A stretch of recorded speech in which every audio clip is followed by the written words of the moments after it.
because of legalities. And, we're in the United States. So has Of to be course, understood. man. Yep, Yeah. understood. But yeah, exciting times. Yeah, dude's fucking so smart that he's already ahead of the majority of people who are investors or the community members themselves to know even how he can even talk. In the land of the free and home of the slave. Yep. Well, you do that to yourself, though. I mean, previous to becoming a founder that if you want to remain not a security, then you keep your attack surface very low,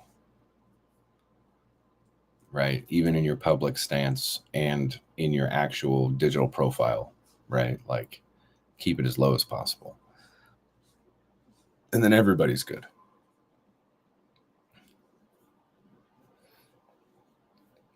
Just shit talk, just shit talk everyone else's projects, and don't talk about your own at all, or be very insightful about how things work, but do not give expectations of those things actually working.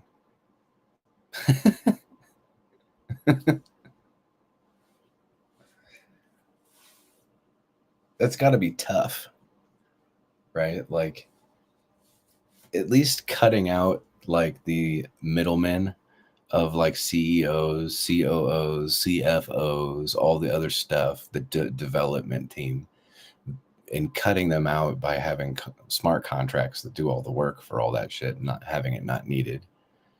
And having a product that does not require marketing schemes on top of it, which I'm sure that you guys know what marketing schemes are, spending extra money to be able to actually deploy extra marketing yourself, because your product doesn't sell itself. Finding something like that is probably pretty damn tough.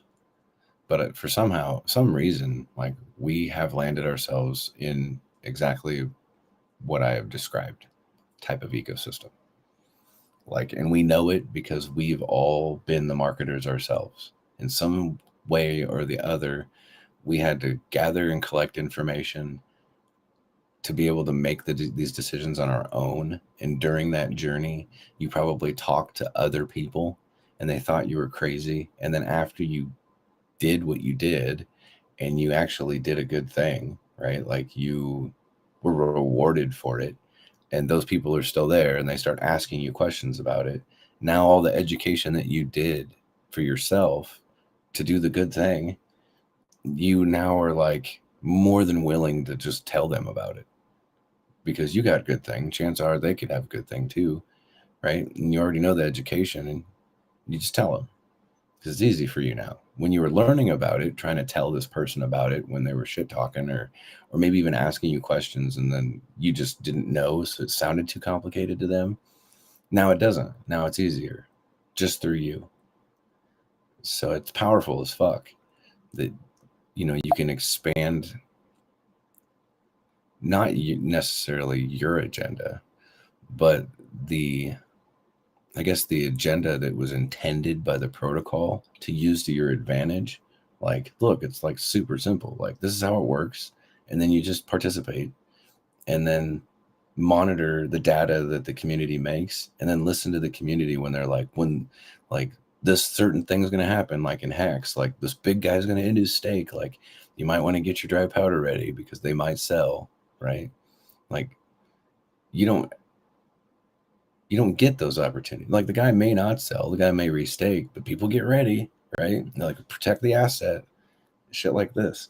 And that's the same people that have rolled themselves into Hedron and have rolled themselves now into Icosa and have rolled themselves into other types of things too, of course. Have rolled themselves into, and in the end result, we'll see who ends up winning. But in this ecosystem, it's still a competition, even though we're all winning. a competition within ourselves to compete within ourselves to win harder, I guess, which keeps the intrigue, I think, keeps us all playing. And it's not to trick you into a rabbit hole that you can't find your way out of, because you could easily just make the decision to figure out the plan for the exit strategy whenever the fuck you want. Because we already know how it, on Ethereum network, you know how to get in, you know how to get out, you know what the KYC is, you know where your money is and how to do it, and you're accounting for it. And it doesn't happen any different way because anyone tells you any differently. If there is no liquidity in the asset in which you have, I mean none, then you're going to have a tough time. But if there is at least some, even small amount right now, then later on, when everyone has received the inflation and now it's time, like right now, I guess in this speculative understanding, is not a good time that you'd want to sell the asset, considering that it's new and the inflationary periods are about to pick up because, well, zero events have happened and you'd be kind of a numbskull to get rid of the thing before the events have happened.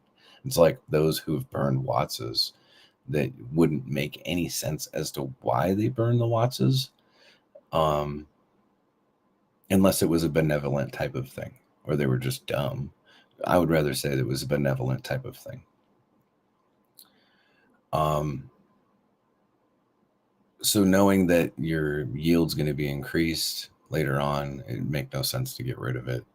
So liquidity doesn't need to be real thick in that general understanding by the market makers, as far as what I would see, until inflation gets higher and you see that those market makers are already there and still there, even when you start to get more inflation, then they're really kind of welcoming you the opportunity to put your assets into the pool to not have that feeling that they've had this whole entire time and will continue to have, that they're just exit liquidity for you. And they're fine with it because they're going to make fees anyway. As you can see, the majority of the pairs don't have a whole lot of 24-hour volume, but yet those pairs are still there to garner up any fees if any traders come in and decide that they want to try to trade to make more volume go across the pair, which is fine, right? That shit's fine. More arbitrage type shit with a bunch of traders that don't know what they're doing in these assets, with a whole community of people that are waiting for those arbitrage things to happen so they can take advantage of it at that time. Plus, liquidity isn't enough to incentivize even the traders to come in a big way to even do those types of things anyway. So it's really kind of our playground. But yeah, if you've ever been the first liquidity provider, having that feeling of just being exit liquid, like what if nobody else comes in with me to increase this pool? Then you don't know what fear is in crypto. You could literally at that moment just be throwing away all the money that you had to invest into that thought process of providing liquidity and being the first one to go in. Like you can get fucking wrecked if you had an agreement with a bunch of people to like go in and pool your assets together, like from some previous talk that you had, and you go in and you're the one that makes the pair and you go on at a different agreed in price, like you probably want to agree on the price and make it pretty low, but have it incentivizing for people to actually go in and provide more liquidity to make it less volatile right away. But sometimes that doesn't always happen. And you have to, like you said, in crypto, you can't always trust. You don't want to trust people, but somebody's got to be the first one to make the pair. It's better if it's a wealthy person that has like over 100 grand or some shit like this, depending on the asset. But sometimes you even see like an 80 grand initial liquidity start on a price get wrecked too and lose like all their money, and then price gets drive later. That person just ends up getting fucked. So you don't have that on Icosa pair right now. You already have liquidity providers that are there in a certain way to help support price the way it is and facilitate some trading back and forth, of course, across other certain pairs other than just USDC. And actually, the other pairs are bigger than the USDC. But when the circulating supply community members decide that they want to take their assets out of the ecosystem, which is means that they're not trading their Icosa for Hedron, or they're not trading it for Hex. They're actually trading it for some stable token, that they're probably going to have to utilize smaller liquidity, use other liquidity pools, or provide their own liquidity to be able to move in and out. And those are more options than what Hexicans had when Hex was the first initial paired with only ETH. For sure, man. And last question, which is kind of related to this, a little bit different though.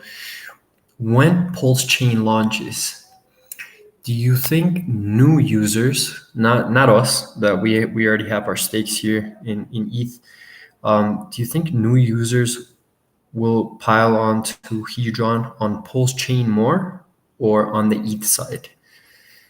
I'm thinking maybe Pulse Chain, the fees are lower, definitely. But since we already have the machine going on Ethereum, people might go to Ethereum side. I don't know. What's your opinion on that? On Pulse Chain? Mm-hmm. Oh man, can I defer? Yeah, of course. Like, I don't know. I'm just want to stick real simple with it. Like, it's gonna happen, and that's all I know. That's it.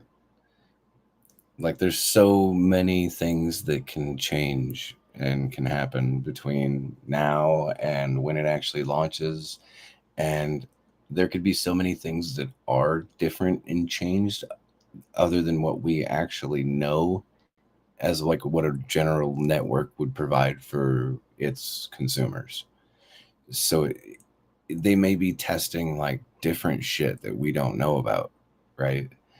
So it's hard to like do anything with not knowing exactly what they're doing. Like, so the value proposition for the network and everything, and availability for success for any of the assets, or talking about much about anything about Pulse Chain other than is it or isn't it launching, and me saying yes, I think it is like completely speculative. And like,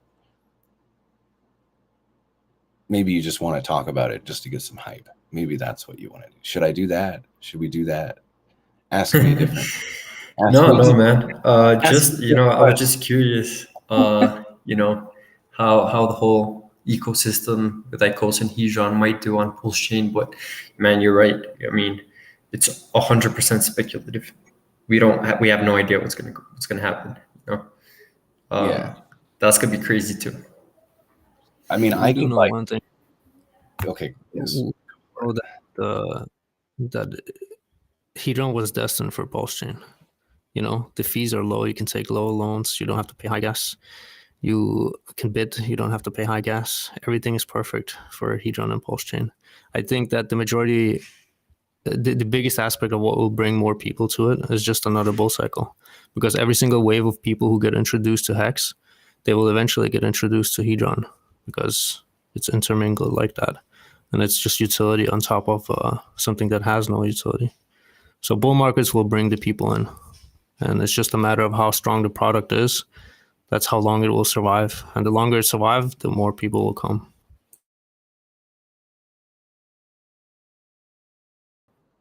well said. I agree. Thank you, man. Thank you for your feedback on that. I agree.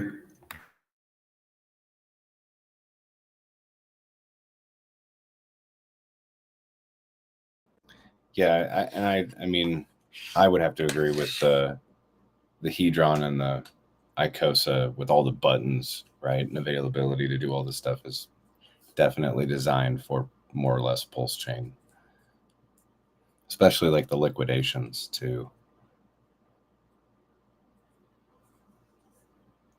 You know, price volatility with providing liquidity on a new chain like Pulse Chain Like that could be really interesting with arbitrage things that happen between Icosa, Hedron, and Hex on Pulse Chain when it is live at the beginning. Like, what the fuck is gonna happen there? Yeah. Like are there gonna be these insane opportunities for you to be able to take some of the assets that we currently have and find edge cases on Pulse Chain between them to be able to manipulate the router to go from one pair to the next pair to the next pair to the next pair and just keep getting more and more and more assets as liquidity is being figured out between them. And then all of a sudden, I mean, if you find that one moment where pairs are being created between each other and they actually have any difference in price other than exact where the liquidity was actually started at that moment, then you can extract that in circles around and in the end result end up with a fuck ton of assets. So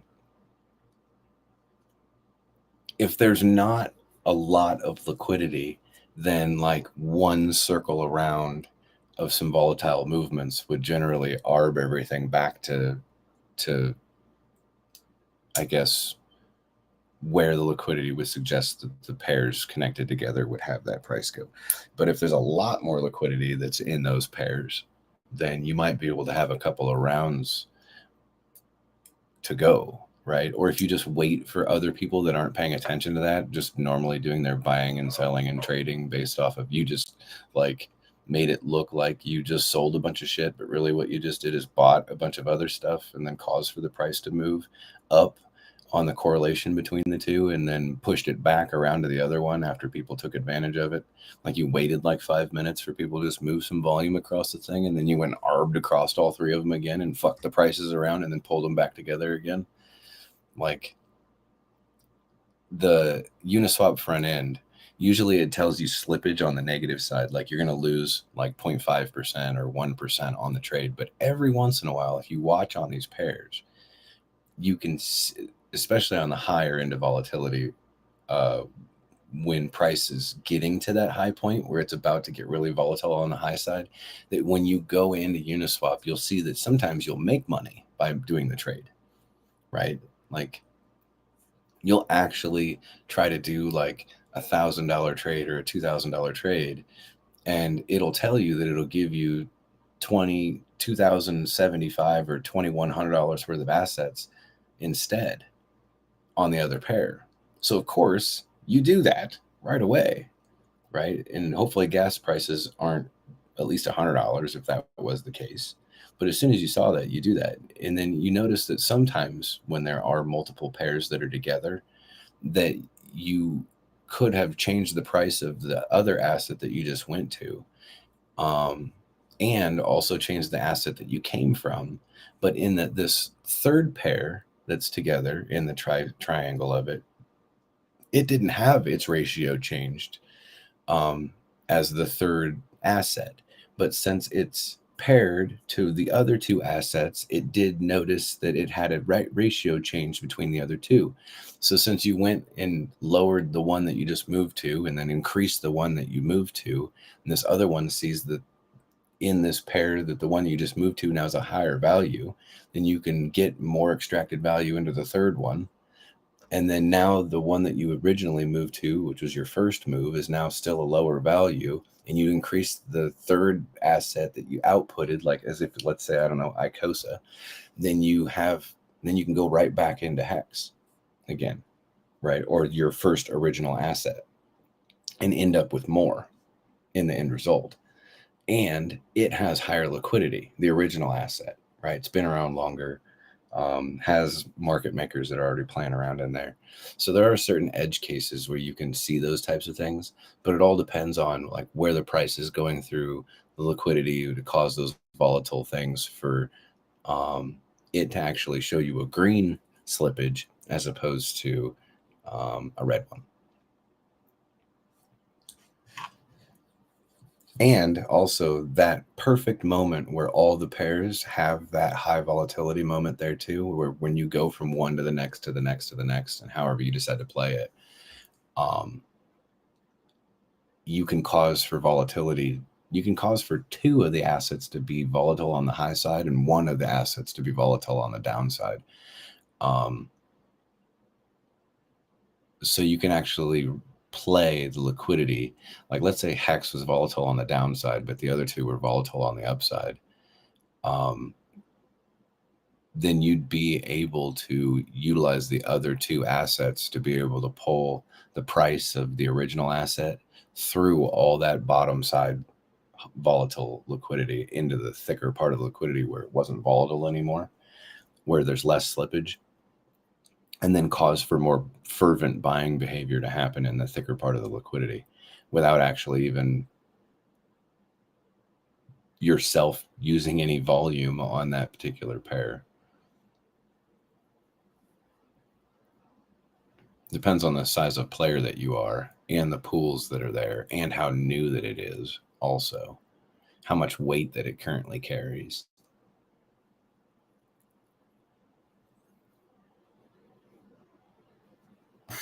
Yep, it's going to be super interesting to see what happens and all the arbitrage opportunities and everything you were talking about right now. That's going to be insane, especially the first days on the launch. Yeah, because all that stuff that I'm talking about that you may have to take consideration of, like, it's all fresh and new, so you don't have any consideration to any of that shit, right? It's like later on you'll find out, but the only way to find out is your potential to fuck around. Like, I love that chart, right? Like, you gotta fuck around to find out. Unfortunately. Yeah. Which is not necessarily true. Like, other people will find out too, based on whether your fucking around caused for you to vocally be like really happy about it or completely wrecked.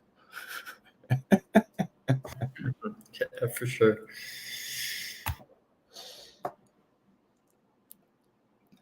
I don't know. Pulse chain is it like has to happen, right? Like, there's so much wrapped up into it, and it's already gonna have a large amount of adoption and front end capability. Those other networks that people compare, like their launch price versus their X price of like now today, and what they're currently sitting at, and how advantageous it was for those people that got in early onto it. They didn't have like what Pulse Chain had. They started empty. They had to garner that participation afterwards. They may have had like a couple of projects that were on it, but they didn't become major until actual price appreciation started to happen. So it's taking over the availability for all of the assets at that current time to be able to just change their front ends and be participants right away. And it has a bunch of other communities that are sprouting up, like 150 some odd different communities that are sprouting up at that time. It's going to be absolutely in fucking insane. And then when the appreciation, if Pulse like starts to prove itself and start to do what everybody thinks it's gonna do, and prove itself and other people right or wrong or whatever, I think that's like more when it gets more dangerous for people who have Pulse, because as soon as it starts to gain some more value is when people are going to come out of the woodworks trying to get your Pulse, and they're not going to be as, I guess, mindful about how the ecosystem works, like maybe some of the originating protocols that are already there that had enough time to sit there and really think about what they wanted to do and how they were going to accomplish it, their goals, and be successful and all these things. And you can kind of find out, who puts the pay, the rubber to the road, I guess, in that respect. And then when new things happen after Pulse Chain's been around for a year or two, like I said, you're gonna have to be very careful about doing your research and like looking at all these things before you give up your pulse to some other thing that is going to give you a promise of some sort of shit. And I think most of us got all that shit covered, but we're going to have a lot of potential people coming into these ecosystems, right?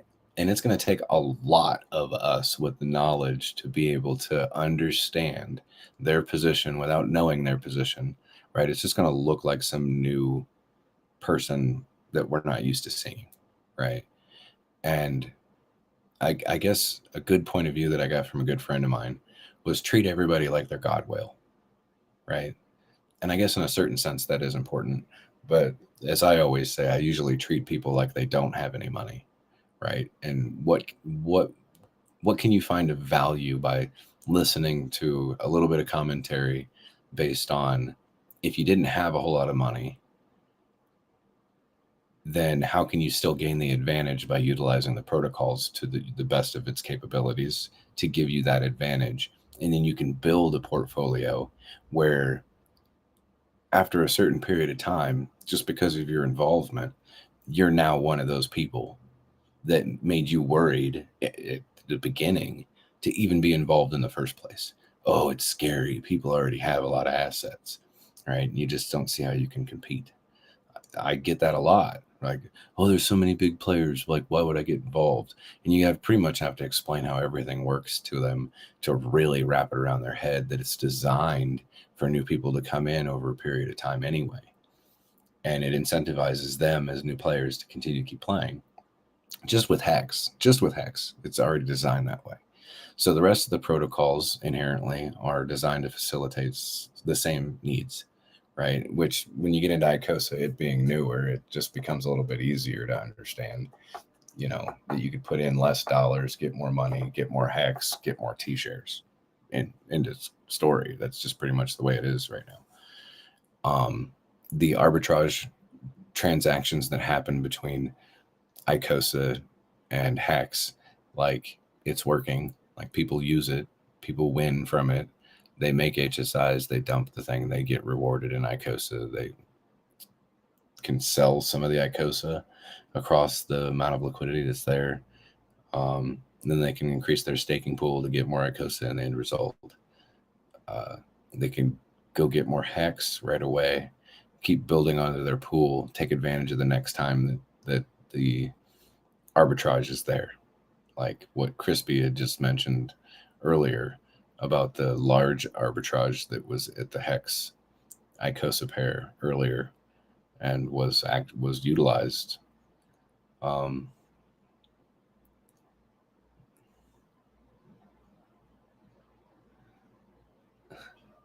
Sorry, I'm reading something.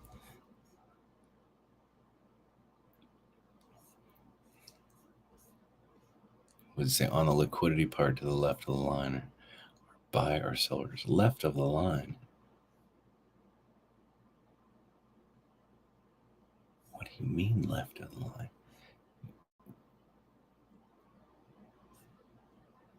It's a top and a bottom, up and down, brosive.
Yeah, and Dev Huey is calling out the stats like pretty much for the hexahedron pair too, so that's cool.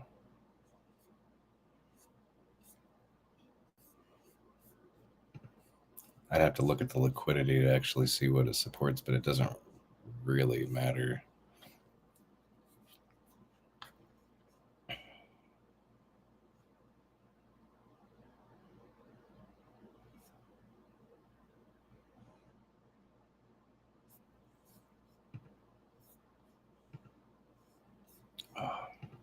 I get to talking in this chat, and it's like I ignored that there's a text chat going on and people at me. I feel bad because it's not like I'm intentionally ignoring them in the chat.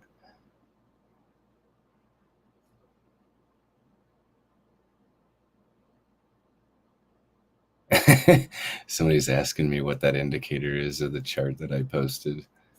Even it's not an indicator because I made it.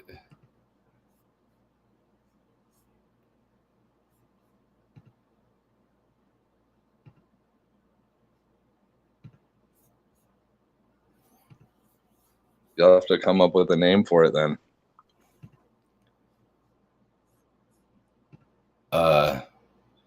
We'll call it the reality chart. There you go.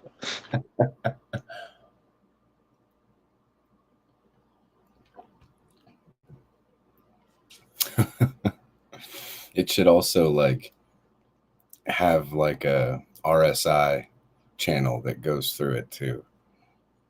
So that way you can see how highly correlated all three of those things are. And then you'd be like, oh, this is what the traders are doing. This is what they're looking at. This is why TA is trying to convince us to do this instead of that, because they want to sell or they want to buy at this time instead of actually give you good, hard analysis. Pirates. Crypto pirates.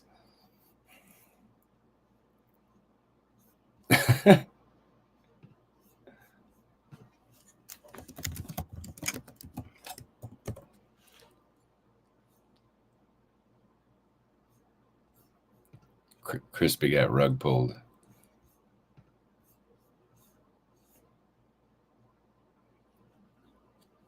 Yeah, I'm back now. But I got rug pulled. The internet didn't want me to say what I was going to say, so it went off. What do they call that? Illuminati confirmed. Shit. What I was going to say is that I modeled taking hex and swapping for Icosa and going all the way back to hex. So going through HSI, tokenize, sell, and found that maybe with a small amount of hex, maybe 150,000, you could do it 6 or 7 times. Definitely lose some value in gas, right? And lock up 1 million hex, Quattro Cinco.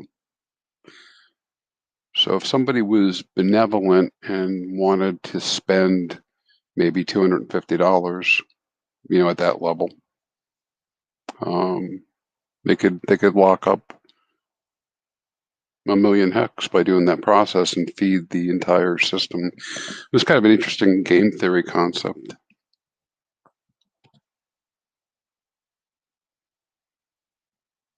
And now it depends, of course, on Icosa LP holding up, right? So you probably could quickly drain LP that way. But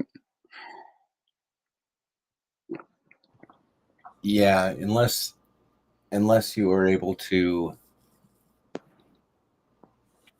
do it periodically and then be able to gain one particular asset over that period of time and then push it all to another liquidity pool and then extract it through the bigger liquidity pool when you want to do it.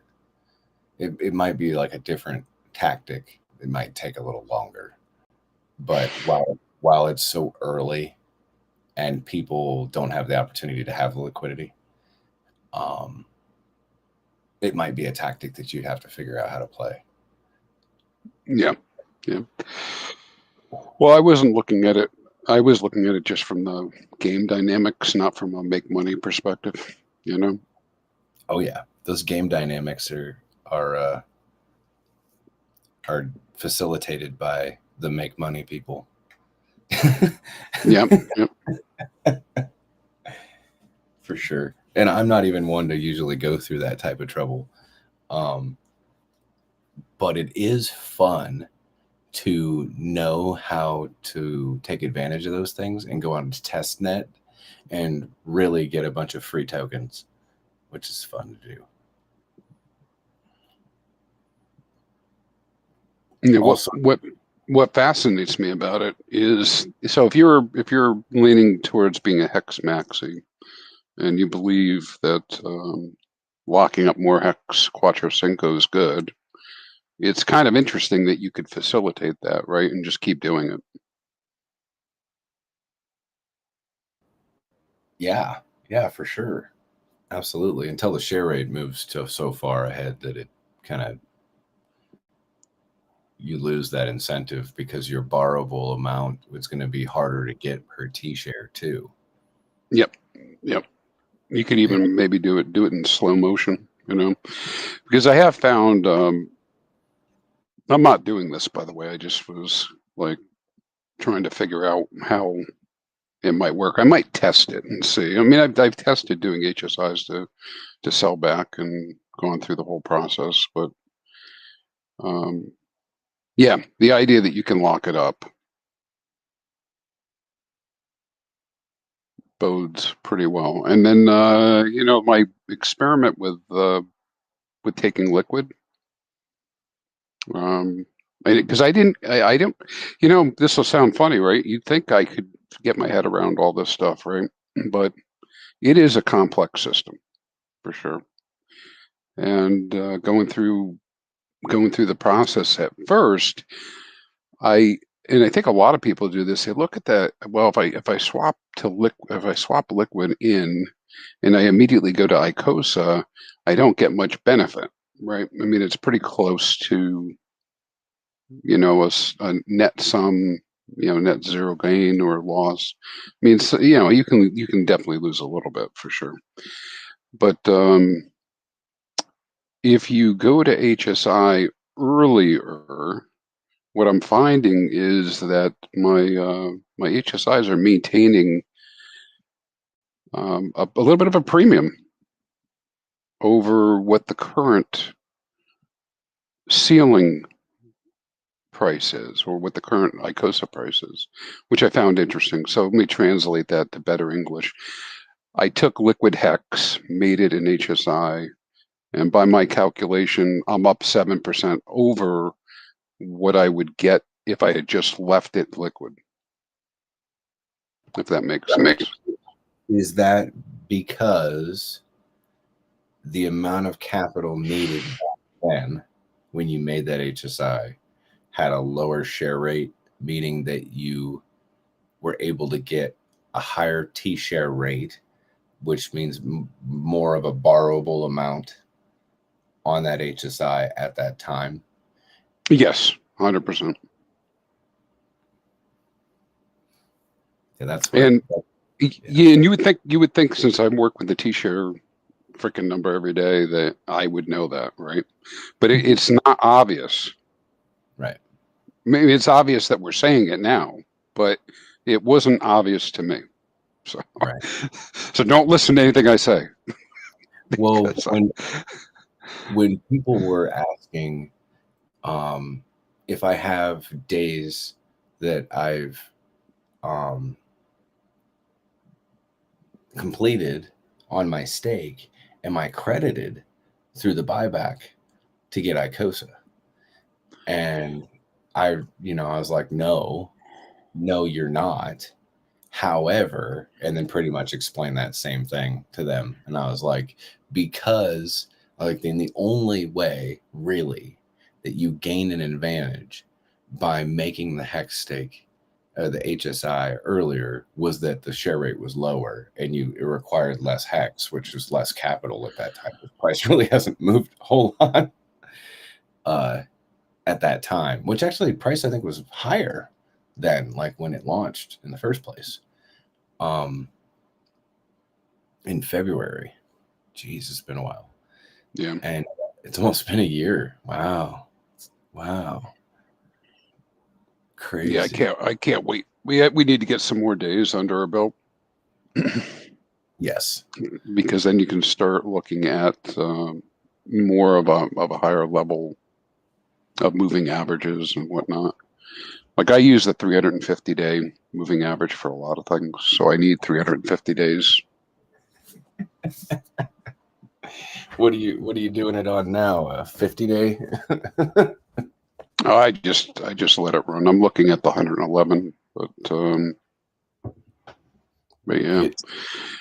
And, yeah, Hadron's doing pretty good. I mean, this is the first time we've dipped below the 111 in a very long time, and it held up as support, sort of.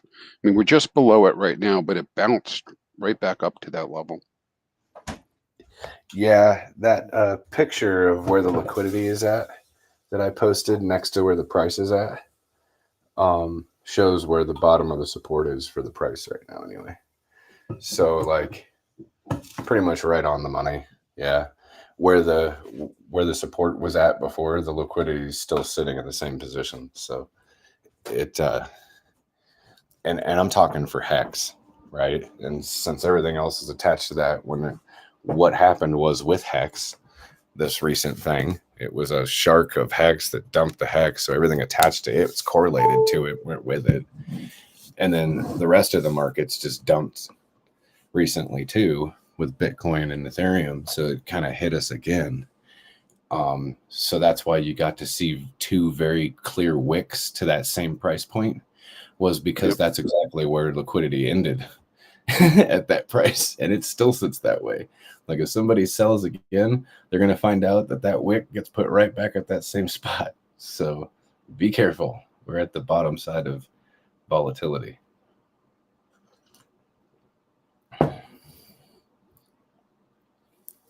I should be a TA guy. Just shock the fuck out of people. It would have to be a daily analysis, though, of the liquidity. It's a lot of work. Yep. But I could just do hex, right? And know that through that daily analysis of where the liquidity is, since it's the majority of liquidity across all of the ecosystem's pairs, then I'd be pretty good at being able to do the TA for the rest of them. Like shockingly, incredibly, phenomenally, very well be able like just don't tell people where liquidity is at, like I have been like in this chat, and just call the TA like where the liquidity is, and everyone will be shocked that that's exactly where the price goes. Like I can actually have a crystal ball. It'd be kind of neat. But then again, it'd be destructive. Too many of you guys would get wrecked doing silly shit, I'm sure.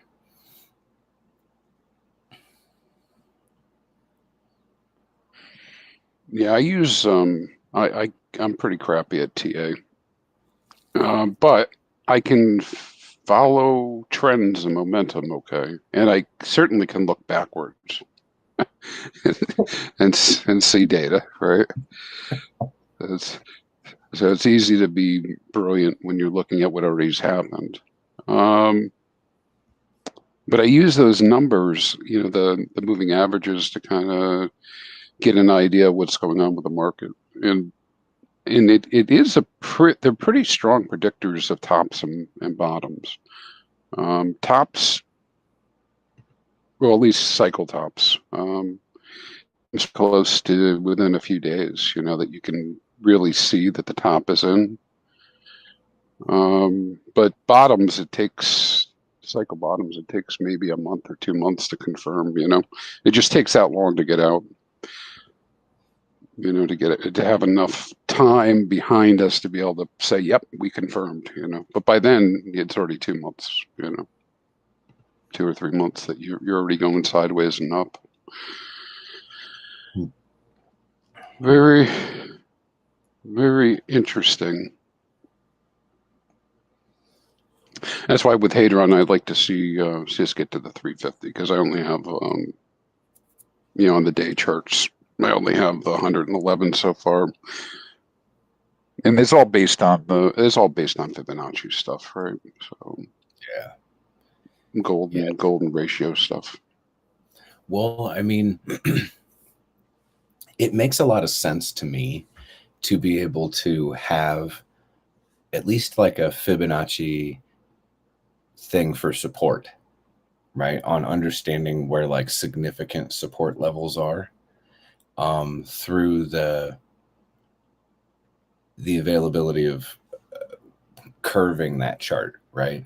Across that type of scale is pretty kind of neat because how liquidity providers consolidate at certain ranges and support price at certain ranges causes for not necessarily the market makers per se to consolidate and garner more assets, but it's where the community gets the opportunity to be able to do that at certain points in time and consolidate and purchase for a longer period of time that price. And because of that, more of them get emotionally connected to that entry point or exit period at that price. So like right now where prices are cheap,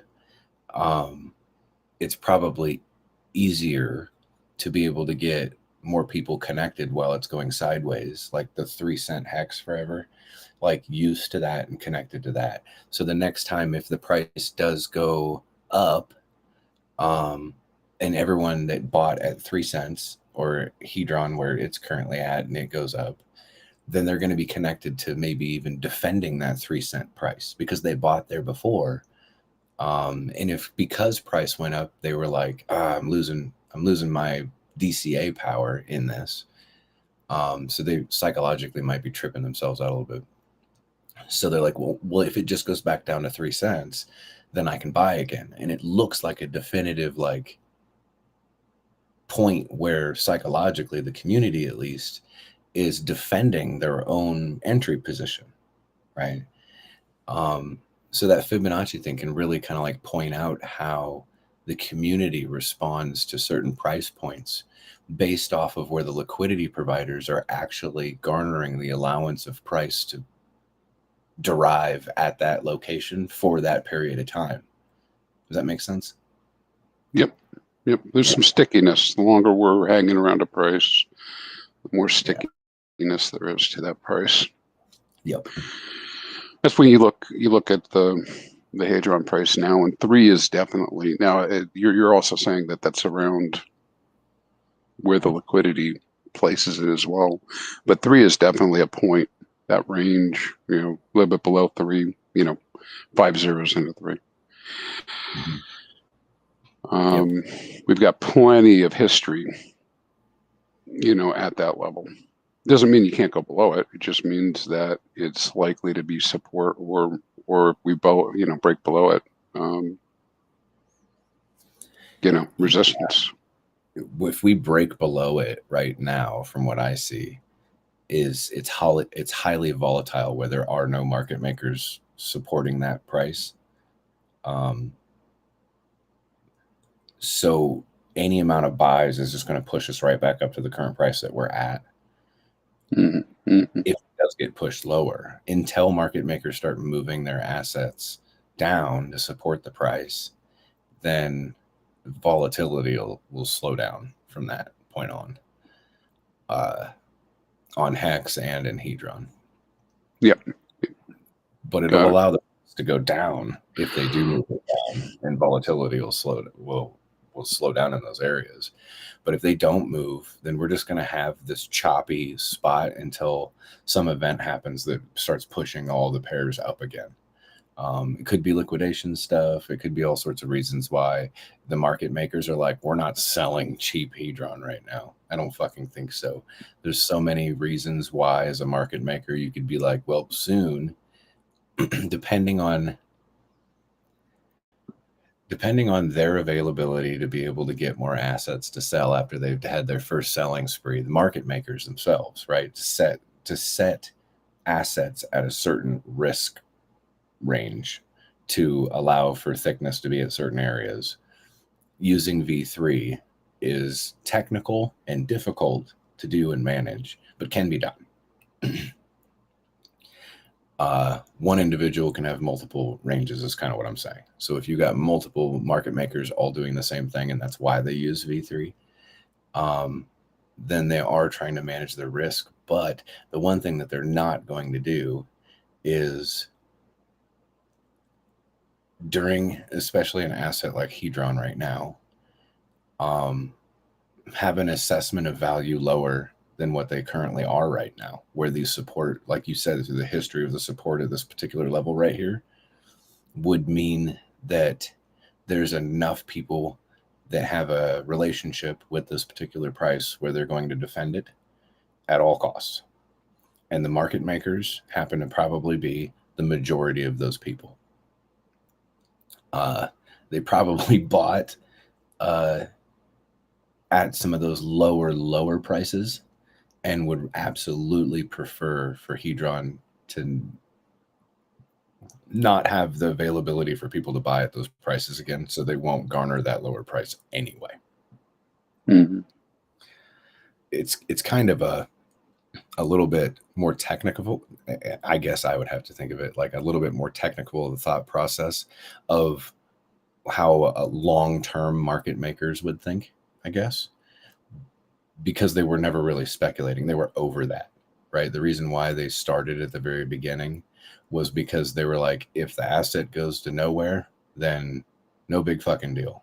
And if it goes to somewhere, at least I've got the best position to not worry about risk and just let it fly. Like, I'm never looking back at this liquidity position for like the next 5 years anyway. And if it is to do anything, it's to probably consolidate or take your fees and dump it back in, manage it maybe in a certain respect other than just leave it and come back in 5 years, because that may not be technically possible. But yeah, I know that those types of market makers exist, though. They're like, I know V3 exists, but I'm going to be here for a long time, not a good time. And they do V2 and they just let that roll. And then they go do different V3 positions and have little riskier plays on other movements and availability to support price where they want it to be thicker. So it's kind of funny that you can kind of thicken the whole pool by having V2 liquidity there, which really kind of thickens up the availability for price to go in all ranges of price, even zero. But V3 really kind of defines the sharpness of the availability of being able to drive price, in my opinion. And sentiment does matter. And like having an asset that does actually create a community of people, like, does create value. It derives value as well.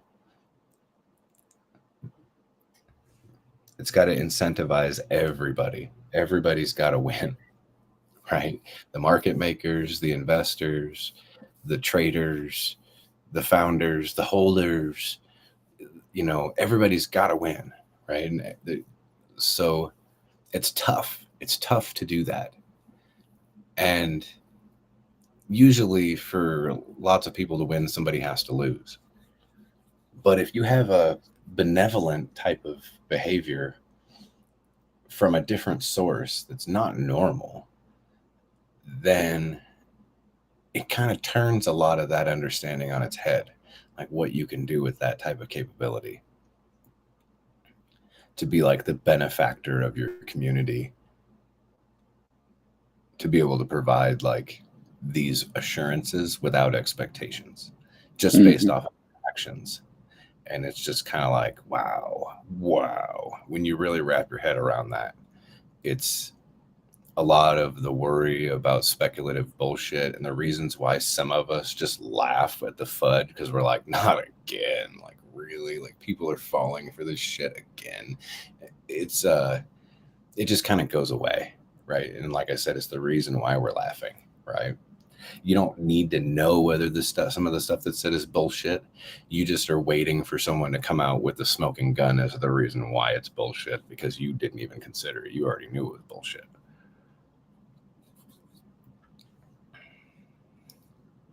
So that's fun. I like this ecosystem a lot. The community's really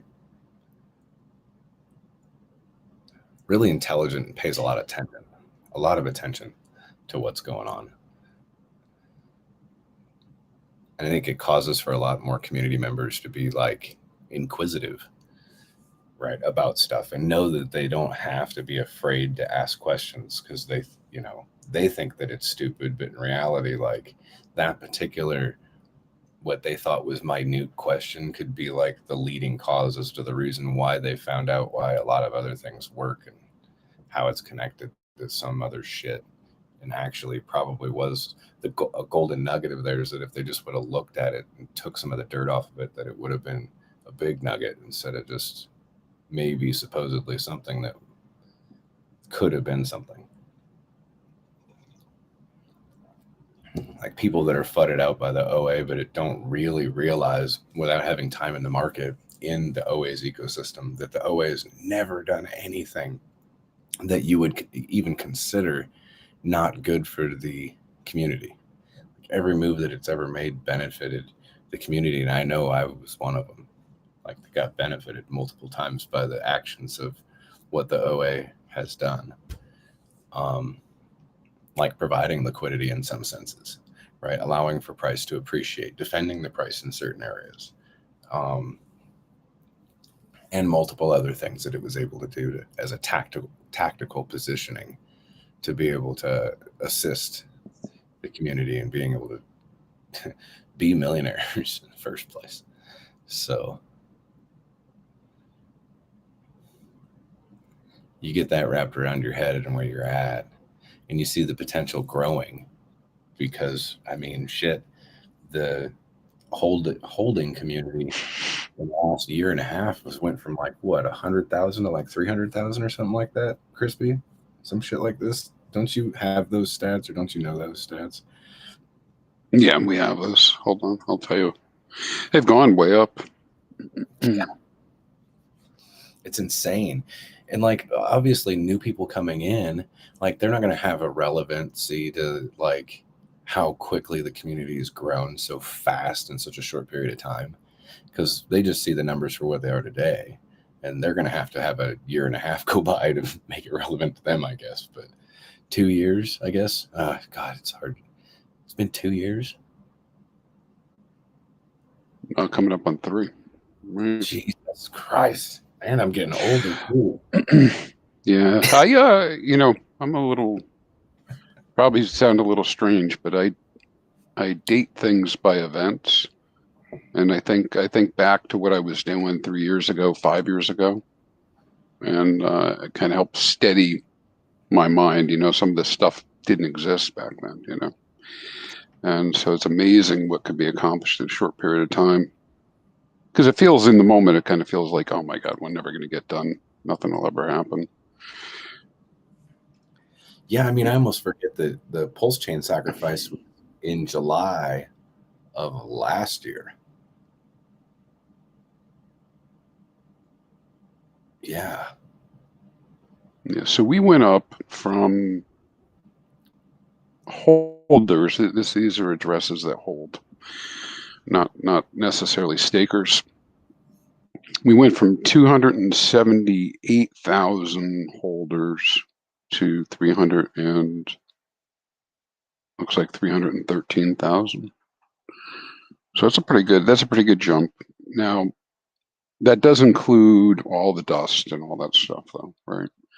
So there are people with very low balances in there, but just overall, it's upwards, right? It just shows at that level. It just shows engagement. That there are people engaging. We get the question a lot about what's the net. Tell me the net. Stakers a little bit easier to understand. This year. This is just from the beginning of 22. Stakers, we went from 73,000 and change addresses staking all the way up to 112,000 addresses. You're saying that's just this year? Yeah, just this year. And Hedron started in February? Yeah, and Hedron started in February. Yeah.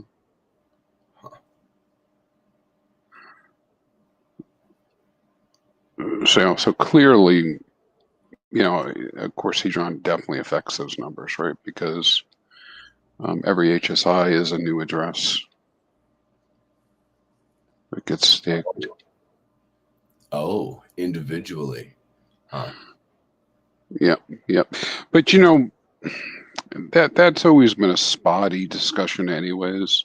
I mean, you can't take these numbers in isolation and look at them. You have to look at the entire ecosystem, because I have multiple addresses anyways, True. and the average person, I would say, probably, I guess I shouldn't say average. We have no way of telling, but it would seem likely the average person probably has more than one address, right? Yeah. Having the Staker app available to you, you would derive that kind of understanding on how many actual sharks and dolphins that there probably are. But with people's multiple wallets, there might actually be more whales if they all staked into one wallet instead. Yeah. I have I've got quite a bit of demand for being able to display numbers for HSIs in comparison to native stakes. But it's at the moment, unless you're a dev in Solidity, it's difficult to get that information. So that's something I know that Alex has spoken about before and has talked about doing. Is mega stat site where you can get all this information from one place.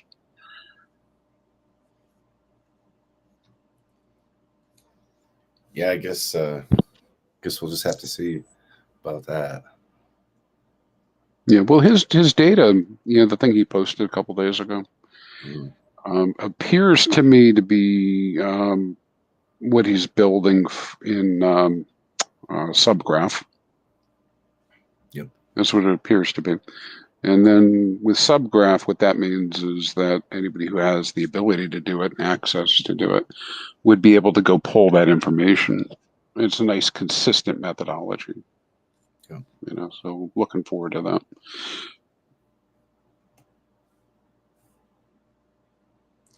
Yeah, and that was pretty much for being able.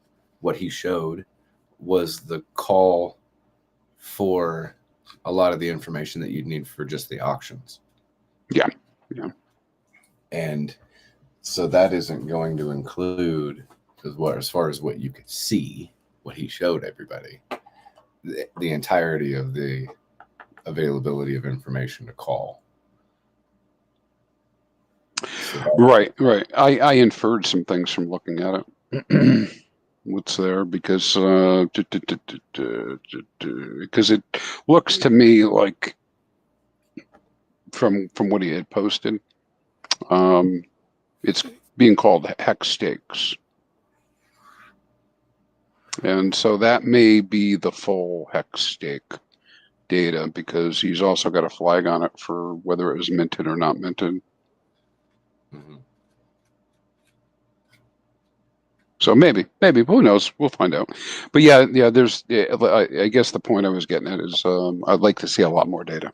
It would be fun if he had the availability to show data of people who had mintability of Hedron, but lost it when they didn't mint their Hedron before ending their stake.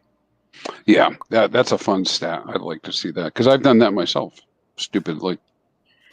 I mean, again, you think we're all real smart. We know about this, right? And sure enough, I burned a 10x. I didn't, or 11x. No, you didn't. Just kidding. Oh yeah. Yeah, I did. Apparently, I need more than one sticky.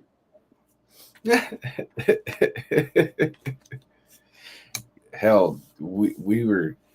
I remember harping every day with Jack of Hearts back before launch about letting people know to not end their stakes at a certain period of time. At first, it was if you can wrap your head around this, that what you should probably do is good accounting your stake for now until Hedron launches. And then when Hedron launches, mint from the stake at that point in time, and then ungood accounting your stake, and then mint your Hedron, and then end your stake afterwards. That it would be incredibly advantageous for them to do that instead. And then when it got closer to when we thought Hedron was actually launching, that it was a lot of like, if you've got at least 14 days before it starts to bleed, before Hedron launch, then this is your time to listen to this particular information to get the 10x claim, right? Get the 10x, let the motherfucker launch, get the 10x claim for Hedron, because it's going to be really advantageous to you. And then also mint it before ending the stake. And then every day watching like hexagons, like on the Staker app, that, because there was some FUD going on about Hedron at the launch of it, and people weren't so sure about it either, right? It was a new thing, and you know how hexagons can be. And we were seeing people in their stakes on Hex, and we were like, oh, there goes another one that could have minted some Hedron, right? And like we were every day talking about that, like, oh man, if we just could have talked to that person, they could have made a lot of money just by being able to mint their Hedron at a 10x. We were pumping that whole thing and letting everybody know. I even did like a whole thing almost every day on Twitter about, oh shit, I think I went like 70 some odd days on a countdown of the first 100 days of the Hedron launch bonus, where I was telling people you had this many days of 10x. The 10x just started. You guys got your opportunity to come in here and claim this fucking thing. And then 2 days left. It's almost over. You guys are going to have this again. And then 9x happened. And it was like, everyone doesn't have opportunity for that anymore. And then eventually, I think it was Moomin Man. I think it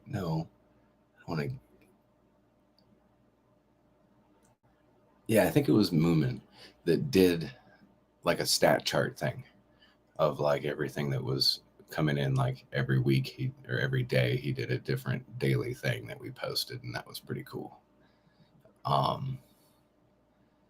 So yeah, to know hindsight, right?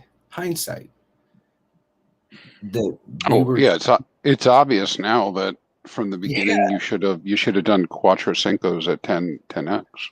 Oh, dude, we were telling everybody exactly what to do, and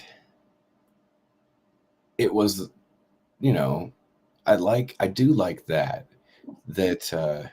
without speaking definitively, we just knew the protocol, and we're telling people that you could take advantage of this, and in the end result, those who did it ended up like actually doing pretty fucking well, pretty well. So that's pretty cool. And in the same respect, nothing has changed either, right? Nope. Nope. Every couple of days, somebody asks me about Hadron. They don't know about it. I mean, there are a lot of people that just didn't get involved. Period. Yeah. That's what your point is. So we can do this real quick, right? I got holders out here. We got 24,000 holders, right? Some people have some knowledge of this, right? But we think we have these 300,000 or so stakers, right? In terms of addresses. So what are we seeing here? I wish I could. There's another reason that if you can get the data, you can actually, if you had like the mint data, you'd be able to really tell what's going on. But let me go to I know I'm not showing my screen, but I'm going to look at methods underneath the Hadron. And I'm just going to do mints, right?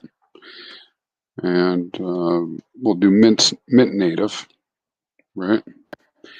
You just said you're showing your screen? No, I'm not showing it, but I'm just going to grab I'm going to grab the numbers. So let's look at yesterday. It was 11.7, right? I probably could show my screen. It'd be easier, but just want to see because we have quite a few stakes every day that end, right? And what I'm getting at is you can clearly see that people are not minting. No, it's not definitive because I don't have the balances and all that stuff, but yeah, I guess I won't be able to see it this way. But so we have, I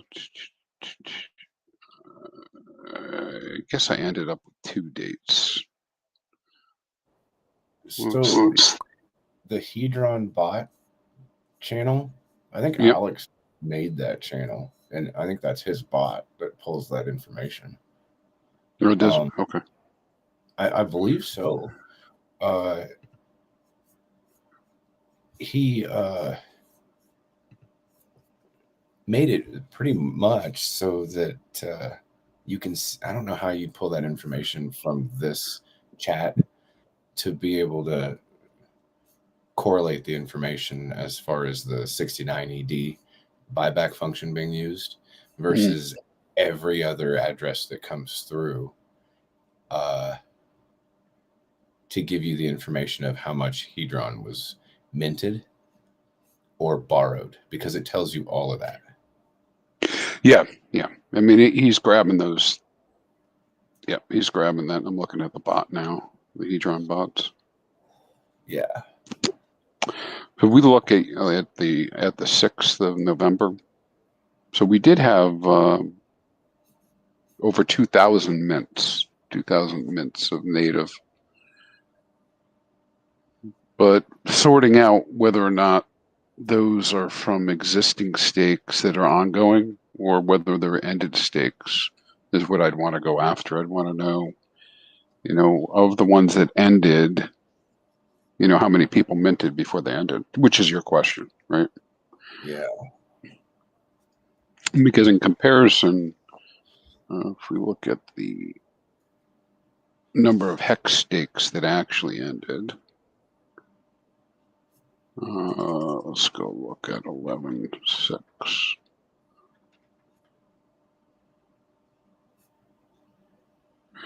Okay, so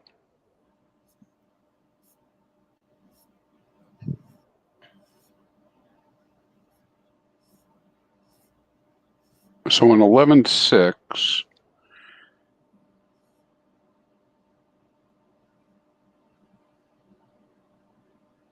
we had 1,200 new stakes created and 762 ended.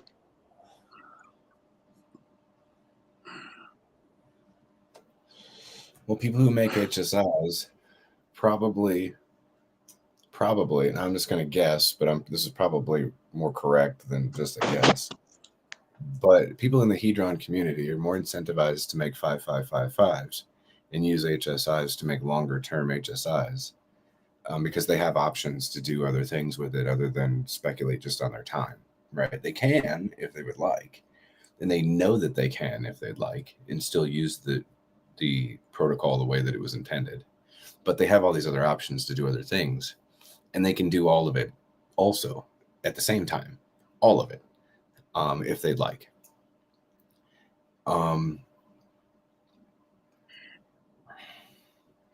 Yeah, I want to start putting some stats together like this. That'll cover what you're talking about. I have to have I've got to get the Hadron data in a way that I can actually use it to do it. Like I said, if I was a dev, I'd probably be on top of that. This front end is going to be public when. Yeah, I know. That's why I'm looking forward to it. Yeah, you'll be able to have all this data and use it to your liking, which is going to be great for you guys. So live data, I guess, in a certain respect. which would be kind of neat. I don't know how live it would be technically, right? But at least you can have like an update where it pulls live data at the time of the update whenever you do it, which is good enough, right? But yeah, I have a speculative feeling that the majority of short-term stakes are still going to use the original protocol through just native hex staking. And those people have been doing that for such a long time that they may not be involved so much into the social environment as much. And they're not exposed as much to Hedron and the capability of just being able to mint even with their short-term stakes.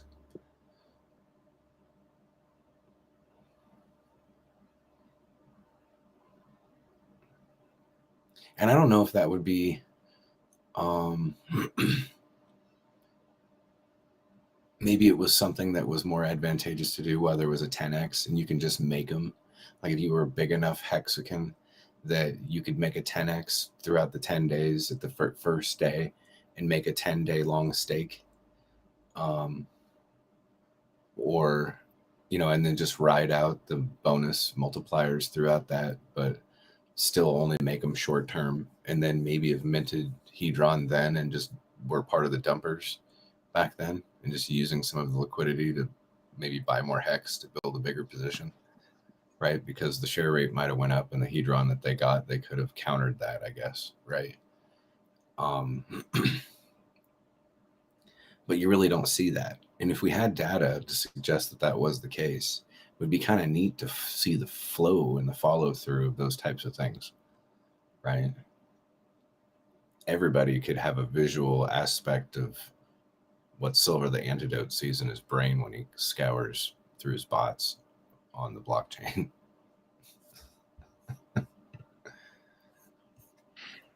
It's interesting here. Yeah. I mean, yep, more data for all of us. Yeah, you could build a security profile maybe on people on their staking habits, right? Or maybe not so scary like what I just made it sound like, but imagine that you have all these capabilities of tactics that you could deploy, and there's so many people with so many different agendas or tactics that they can deploy with so many options throughout the ecosystem, that if you were like had the capability of tracking just the buttons that are being used by the wallets that are using specific buttons, then you can track their tactic through the end result of a period of time. Right? Yep. So you could build a profile on that, and you could, like, I don't know, have a whole menu of different tactics that work based off of certain environmental ecosystem weather, I guess, whatever's going on, right? Crypto winters applies this type of dynamic in a great way. Mm-hmm. Right? Let me if I share my screen, is that okay? Sure. I won't blow anybody up. Let's see if this will go. It won't let me share. I wonder why. All right, here we go.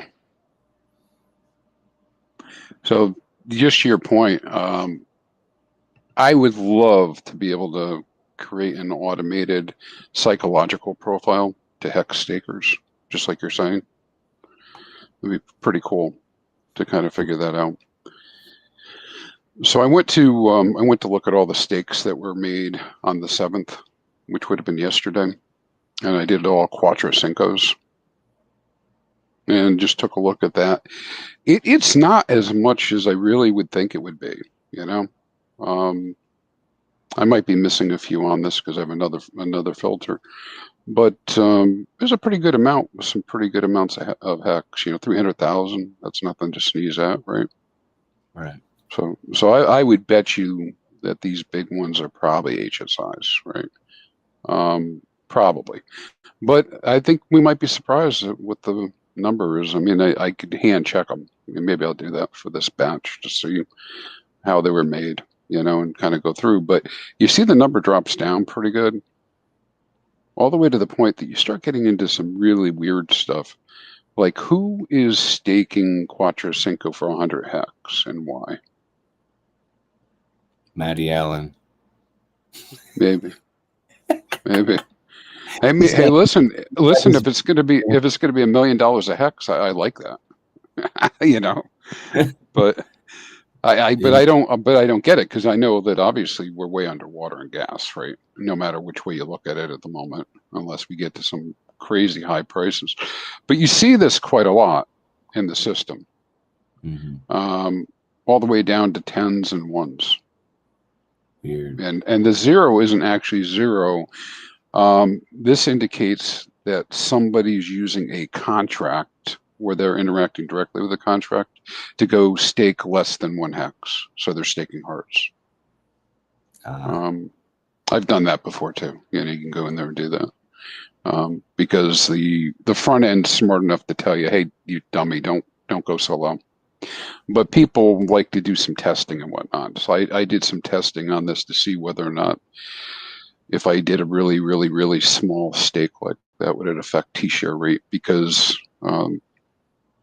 anyways, I just tested it, but that's not mine. But literally yesterday, somebody put these stakes in, and they're all different addresses, right? So it's not even like they're the same address. Which might indicate some sort of testing or something going on, but somebody's burning some gas to do all this. Yeah. And then I put this guy up. This is what I was talking to you about before. I did correct this price as we were talking about. I went to the USDC price on Icosa. This is just, I think I might be like one of 2 people that ever look at this, but on my page, I know everybody has their own spreadsheets and stuff. But I've kind of was, all right, this is what got me into that articulation of, what would it cost me to stake a T-share today? And if I put it through the whole process, what would I get out the other end for Icosa? So it's running a little bit of a premium, but it's not enough to cover gas on this size. But of course, if I was 10 times the size and there was liquidity, it might be worthwhile, but that's a very tiny percentage. What about adding boxes for what your end result for your Icosa yield with a 5 10% Icosa bonus, depending on that one value of the T-share for 5555. Right? Yeah, and just make it so it's selectable. Yeah, so you can change the amount that you're putting in. Yeah. Yeah, because this one up here is a Quattro Cinco now. That's what I'm saying. That's what I'm saying. Just keep it at that, since it is the cost of a 5555 one T-share at that $263.34, which I'm sure changes live, right? So that means that also would change live the end result of, since it is a 5555, that the reality of it is it's going to get a 10% bonus of the yield. So that would say that your Icosa yield would probably be higher. Well, yeah, except I'm a smarty pants, so I included the 10% in there already for the 244. Okay. But yeah, it might have been a better idea to actually show the bonus as a box. Well, I mean, it's kind of relevant. We know that, at least. I mean, as it's there already, then I guess significantly it is it's a moot point. Yeah. Well, at this point, it would seem silly for anybody to do a Hadron stake, or excuse me, a HSI that's not Quattro Cinco. It just kills you. I mean, it's just silly. And I threw the price slider, and that's what I was talking about before, to kind of figure out what do we think the Icosa price would be if the T-share rate didn't change, and we went up to 50 cents, and that's something around $17. Wow. So I like that a lot. And then these two lines diverge because they're two different models. But if I look at the low model, I believe in cycles. So next cycle, maybe it ends in 2025, but maybe $59 for an Icosa with the share rate increase that I expect. Crazy numbers. Mm-hmm. Crazy numbers. And that's just with Hex going to the next, going back to its all-time high-ish price. So if you add the potential on top of that, Yeah. who knows? I mean, that could be another 10x. Yeah, you're talking about without price appreciation, that you're already at that point with just the share rate moving. Yeah, and I'm just saying 50 cents, and that's pretty crazy. And so even with our thinking is, what was my last thought with this? So if we just said, I think it's not unreasonable to think it could go as high as 5, but that's pretty crazy numbers, right? This thing uses an approximation because of the slider. But anyway, so it's kind of, look, the number looks a little weird. But if you look at that, if we did go to like 350, it's like a $400 Icosa. Jesus. Yeah, I'm hoping somebody comes and tells me I did things wrong on this stuff, and so I can fix it. I try to get it right. But, I hope they do, man. The $400 Icosa sounds awesome. yeah, I think that's pretty reasonable. That is what the calculation is. I have no idea what these prices are going to do, but it intrigues me, right? It intrigues me because it's $1 today, right? So, well, $1.10, but it intrigues me. What do you get? What do you get when you move the slider to $1? We'll just change it there. At what point? 25 or 25? Yeah, it's fine. Yeah, 119. Wow. Okay. Okay. Wow. Yeah, the stickiness here is, or the question is, do we maintain ceiling, right? I mean, we're pretty close to ceiling, today, right? I mean, it's dancing around there. Does this system maintain? And like you were saying, it's going to be over a year or two of people testing and putting more liquidity in. It's got to be a win for them to be able to provide the liquidity. How do people behave? But I mean, if people behave the same way that they've been behaving, right, generally, then you would expect it to maintain close to ceiling. And this is the calculation for ceiling. Yeah. So, I mean, okay, can we be considerate to not forget the past and not to be speculative, but let's just be honest from things that have happened to Hexagon culture through Hedron was if you get to this particular situation where now you think that Icosa's played through its potential, and then people start dumping it, which let's say that it goes through its highest amount of inflation, right? And then now people are like, oh, now it's just a dump token. It would kind of sound like what happened to Hedron, where when people called it free liquidity, that it went through its highest inflation period, and people dumped the shit out of it, and they lost their availability to compete with the new shit that came out after that. So I wouldn't put it past the founder to have that understanding of how that game works and not put that application to his understanding on how maybe the next part of the game might do the same thing, where when he knows that the asset is going to go through a significant amount of inflation and how people are going to handle it through their availability of all that asset and their availability to participate and do the liquidity stuff, right?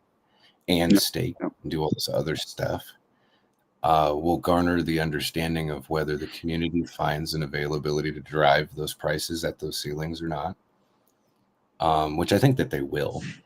And if they don't in any regard and they start dumping the token, is when the next thing will be like, oh, you fucked yourself happens. Yeah.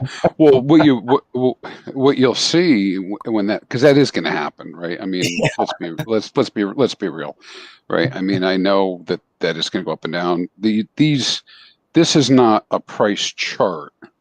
This is just tracking the ceiling price. So I guess someone might look at it, go, oh, that's a price chart, but the volatility here will be amazing, right? Yeah. This is just looking at a set price over a period of time. The historic ceiling prices are a whole different ballgame, because you can see that I took it off. I had it up here, but I took it off. You can see the past ceiling price, very volatile, because it's going up and down with the asset price, right? As it goes. But I took this very positively, this and the Hadron one as well, because Hadron, the ceiling I show goes almost up to 2 zeros and a 3 at $1, $1 hex, and that's quite significant, right, from the price that we're at today. I mean, quite significant. I mean, that's like 1,000x, right? Yeah. And $1 is not crazy. Now the question is how far below ceiling will it be, right? I don't know. I don't know what how far we'll be. Because we have that gap. Icosa is pretty close, right? But Hadron's likely always going to lag. Always be some difference. And this depends if Hex reaches $1 in 2025, right? What happens if it reaches $1 before 2025? Will it change everything? Well, yeah, and these particular graphs, if we look at them, it's assuming this price at all of these dates at the moment. So if for some reason we saw a big jump, we'd go up. I guess Icosa makes more sense number-wise. We do that, but like if we saw a jump to $1 in early 23, your Icosa ceiling is going to go up anyways, right? So it'll be up to 36. If we said maybe the beginning of 24, it's 55. But that's being driven not only by price, but also by estimated T-share rates.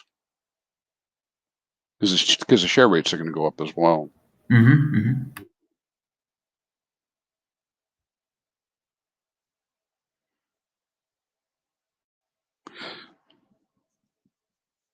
So what motivates me to look at this and go deeper into it is I'm all about passive income. That's what I'm telling myself, trying to figure out how to get passive income, right? And I would be delighted to have very high prices on all the assets that I get yield from, That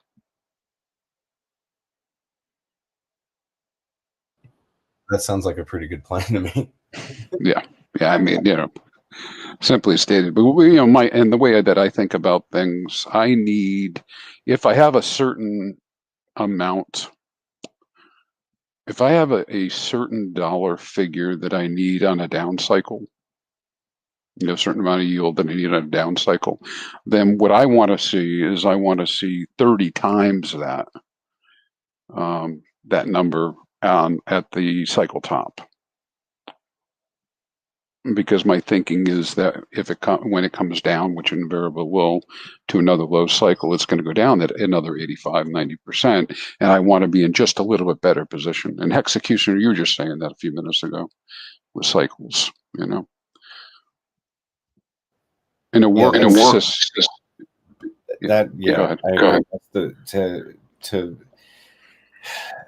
to understand that means that you have some experience, and then to collect the data for it gives you the availability, in my opinion, to take advantage of those cycles, period. So yeah. Mhm. Yeah, I mean, these things, when you do use math, it's kind of mind blowing. I went to $10 as the highest one there, because I took it off because I was like, I'm not going to put $100 up here because it would drive people nuts. But I mean, I don't know. I'm pretty sure we'll have extreme volatility anytime we get above $1 for sure. But I mean, you know, the hex at $10 meme is pretty strong, right? Yep. And that would be predicting, you know, a $1,200 Icosa, right? Crazy. Yeah. So Well, anybody who's looking at this, if I'm wrong about the numbers, let me know. You don't have to say anything. You can send it to me. Make sure that I get the calculations right. But that's what it looks like to me. And it's easy enough. Somebody can do the hand math on it, right? I mean, I've done it, but I think I'm right. So, but you have all the information here to we'll be go able to to do the calc. take the price to 3 cents, or whatever Hex's current price is. 3 cents is good enough. 0.316. Yeah. And let's go across the scale.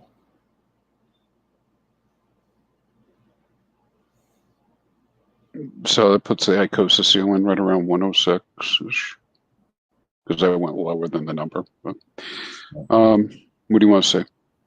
I just want to see it.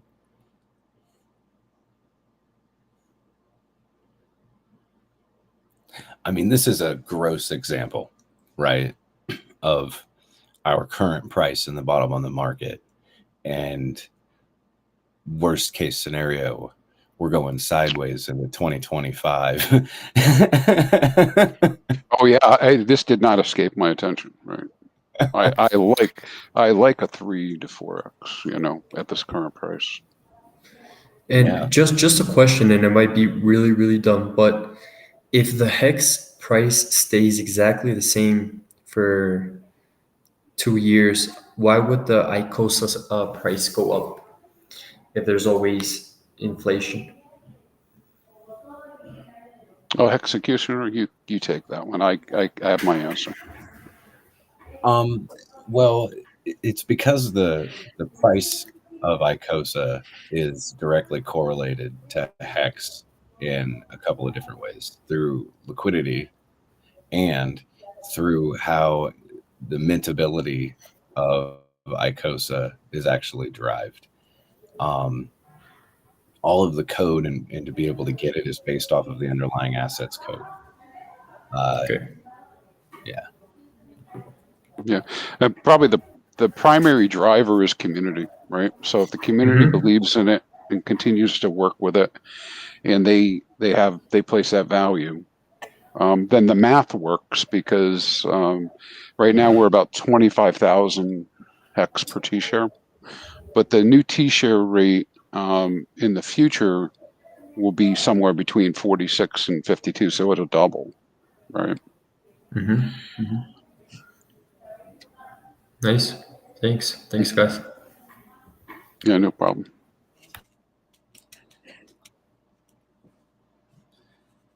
Yeah, it's kind of crazy because like the majority of the inflation, at least for like right now, is going through the buyback function, which is kind of valued, I guess, off of the fact that you can make a 5555 and spend less hex to be able to get that same T share, which, since it's off of the borrowable amount of hedron,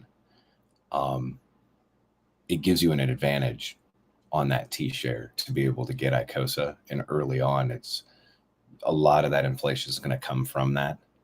So it really does help to correlate and relate that value of direct cost between Icosa and Hex, because a lot of that value was derived because they made the HSI's hex and the value on the hex at the time by making it a 5555 off of $200 and some odd worth of hex instead of $1,000 or $800, I guess now at this point. And then you get $200 worth of Icosa instead of $800 worth of Icosa. It's just different. And since we know that there's an actual all-time buyer, like forever buyer of those HSIs, then they can kind of be used as a currency to be able to get into Icosa. So it does create this psychological value of price correlated to hex. And when the share rate goes up, it's kind of funny that the hex Icosa pair, when it's inverted, looks exactly like what Crispy's projections here look like. Exactly. When the share rate jumps, so does the correlation between the two assets jumps up in correlation with each other. So that's, I don't know. It makes a lot of sense to me that it is representing this chart of correlation while there's not much of the asset available to cause any volatility to the perfection of looking exactly like this chart. But since there is inflation that's happening and people are going to have the options of doing all sorts of crazy shit, then the perfection of the price chart of hex Icosa and the share rate chart, like what we're looking at right now, is going to look different. I mean, you'll see jump ups above that and dips down below it because of this chart and the psychological understanding. The liquidity providers on those pairs between Icosa and hex, when they know that the price rate's going to jump by so much, they already know where they need to move their liquidity directly on the price to continue to keep correlating the two together while there's so little liquidity right now. So as liquidity gets, excuse me, gets more, and people probably like actually will start using that pair more between Icosa and hex, the liquidity will start to raise as well, right?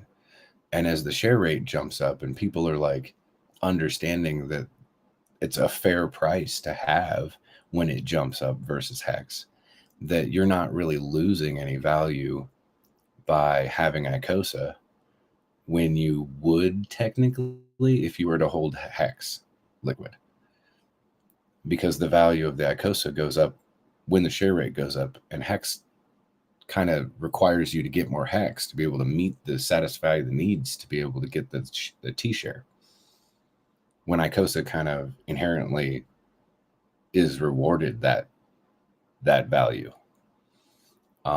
in that exchange between Icosa and hex, at least. And I think that those market makers know that, and they're going to keep doing that. So you won't have much of an availability to be able to dump that price or pump it too damn much without causing an arbitrage moment where the monster in which is the auctions gets fed with HSIs that get made. And then Icosa gets sold back down again. And I think that's just going to be the way that it is, right? It's just going to be a little bit more volatile as we go on. And like the volatility that we see in Hedron will get sucked out of Hedron through burning Hedron and minting Icosa. So Icosa, in a way, while we're all getting paid to stake and participate, is vampire attacking the supply of Hedron in the meantime by burning it all. And the only way to be able to get that supply back is with more hex stakers staking for longer and actually minting Hedron into existence. And that'll happen too. So the amount of deflation that happens, there's going to be amount of inflation that happens too at the same time. So yeah, having those processes working together and having the share rate moving, like it'll be interesting to see what'll happen. It's funny how that's like the end result of everything. It's like, it's just going to be interesting. Yes, it will. Yes, it will. Exposing tactics too, right? Maybe not exposing is probably a bad word, but being able to see community tactics on winning strategies and being able to like point them out and be like, this wallet so far for the past year is the winner in the community. Like, and this is what they did to be a winner.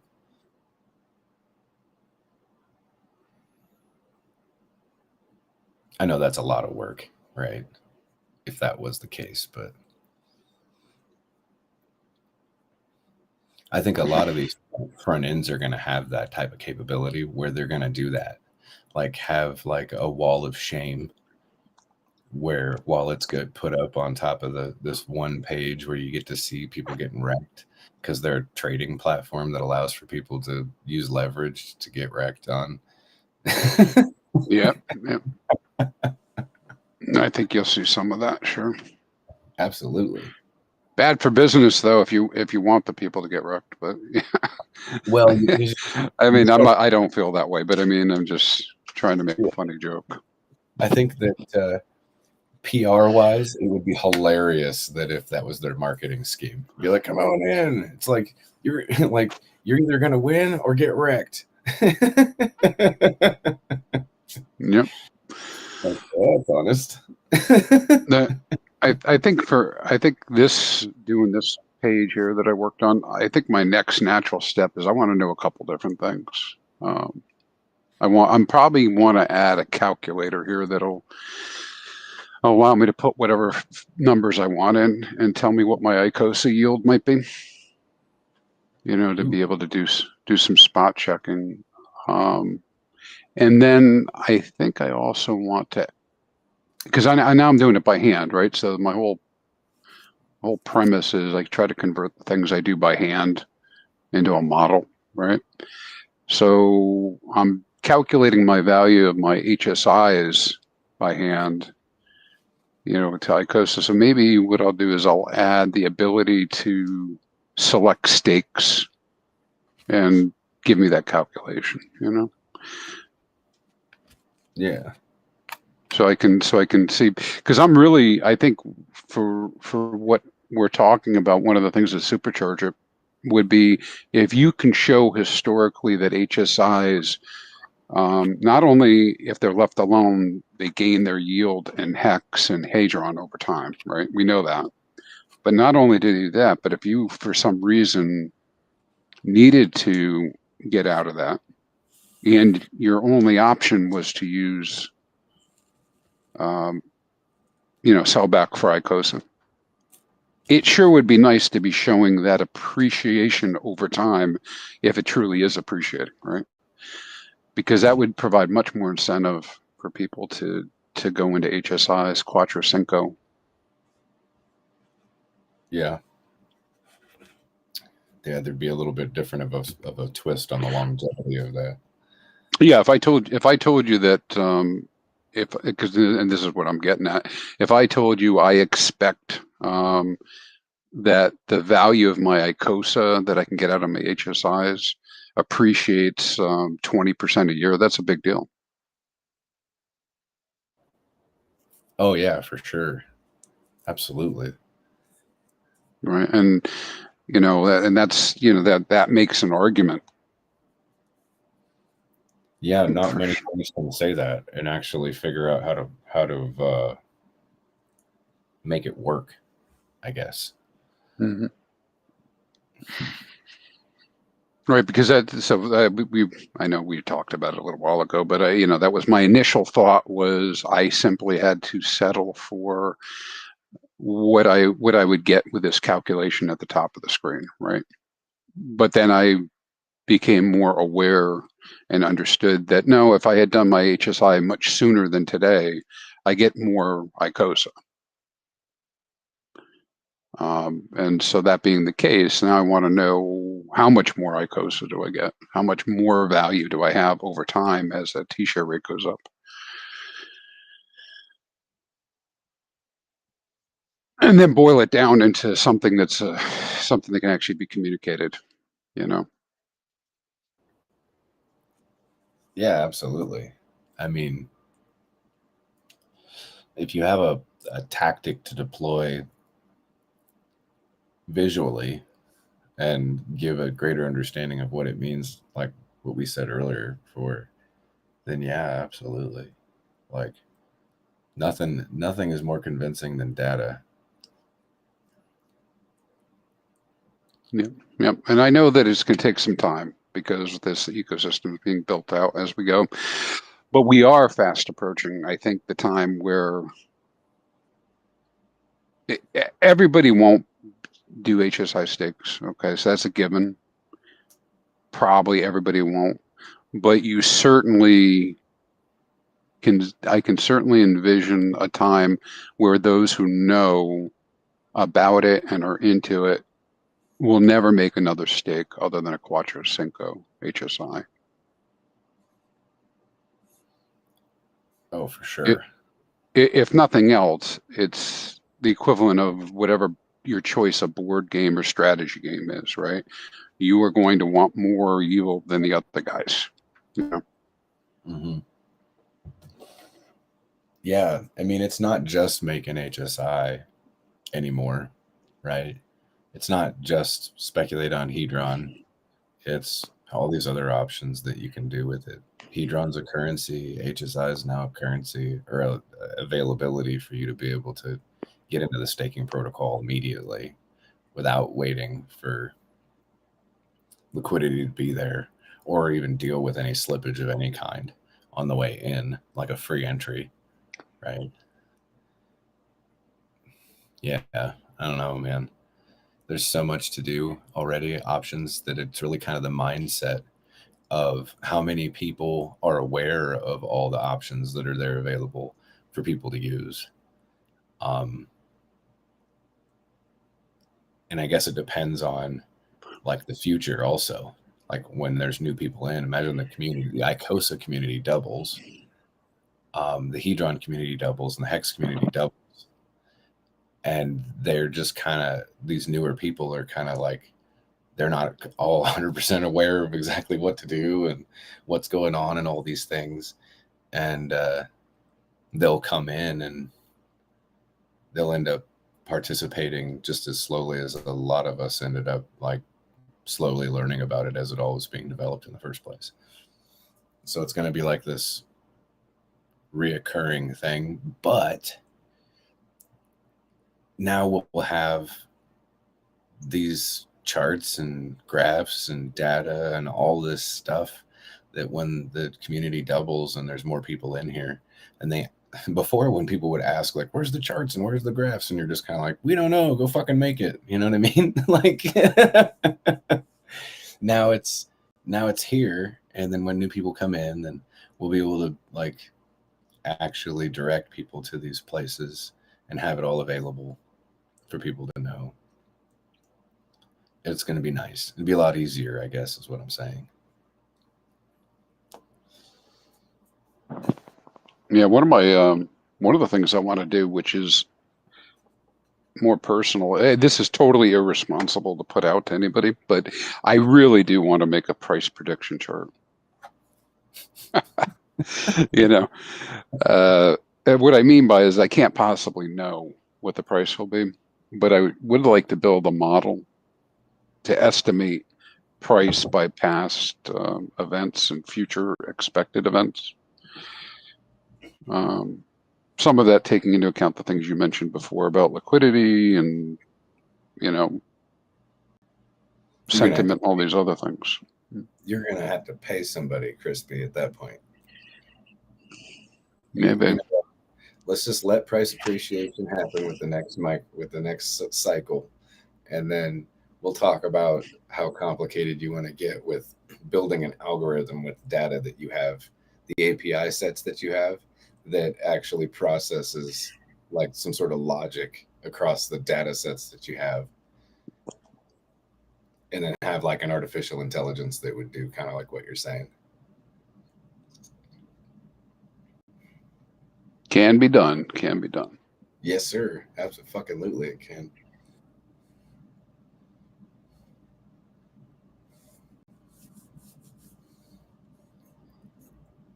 Like, there's been times without bothering Richard, but just more like of a joke. But I've thought about sending a message to Richard Hart about not win pulse chain or win anything, but like win quantum computer tactics, sir.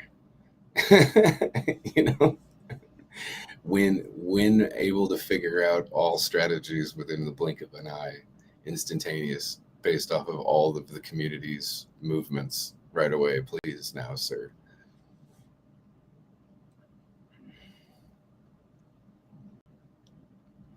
Automate the heck out of everything. Well, that would be kind of like me poking fun at him, because if anyone was to already have something like that, like proprietary to them, to be able to not have to look at all the blockchain, but to just be able to look at like certain parts of code, smart contracts that were deployed on this on the blockchain, it would be him. Right? Why not? Why not be the 007 of the smart contracts and have the availability of having devs at any time previous to Pulse Chain, even the availability to be like, hey, I want you to build this software that does this, this, and this. And then his availability to code and like his know-how to be able to build those things. And he has his intentions on how he wants to use it, but he doesn't have to tell the developer exactly how he wants to use it. It could just look like a stat chart, which is probably particularly cheap, right? And then you can just upload the live APIs that you want, because you're at least capable of doing that after the structure of the front end's been built for you. It's not going to be public. It's just proprietary to you if you built it. Then you can keep building onto this thing and building onto this thing, and maybe even make multiple ones with servers that run the things just for you. And probably be able to also algorithmically have more expensive code applied to the data that's already being pulled that you have on these multiple servers, and then have it apply some sort of logic, so that way it gives you key trigger times to be able to go and do things manually.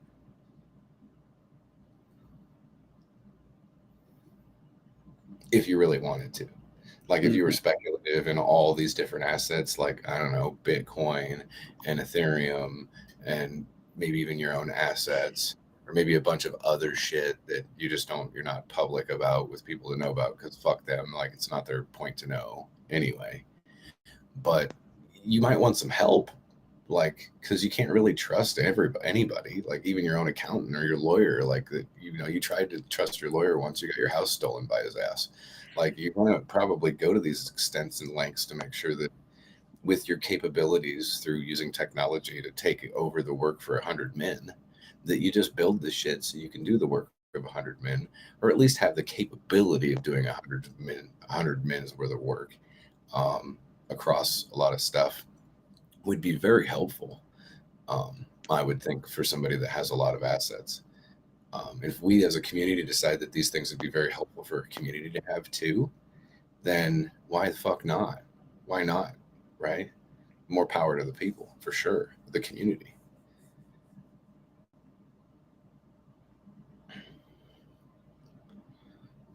Yeah, it would be pretty fucking cool.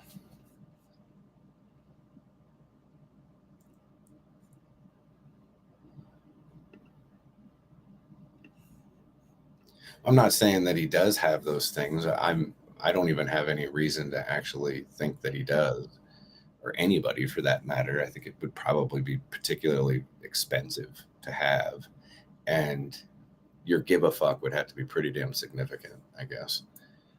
But I don't see why it couldn't be done. Right?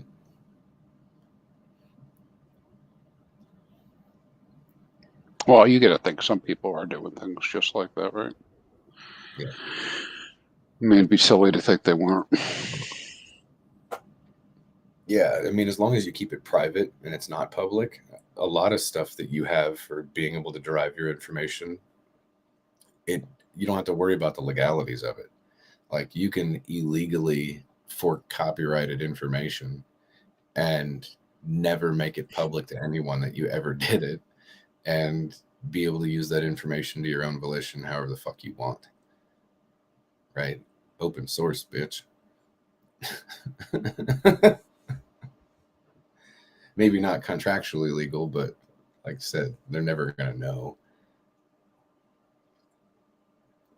Not unless they came inside your house and were like completely scoffed and offended that you were using their code, because that's the only way they were able to find out. Because it's not like it was hooked to the internet in a way where they were directly using it in a way where they found you out anyway.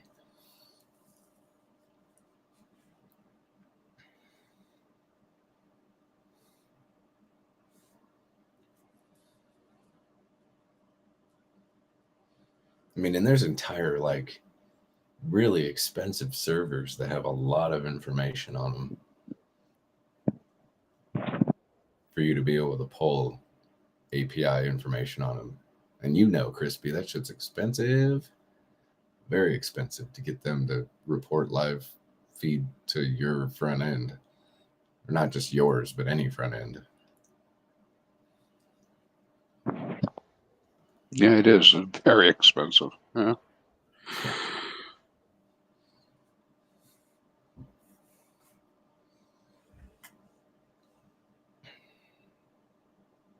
I really wish it wasn't, but unfortunately. Yeah.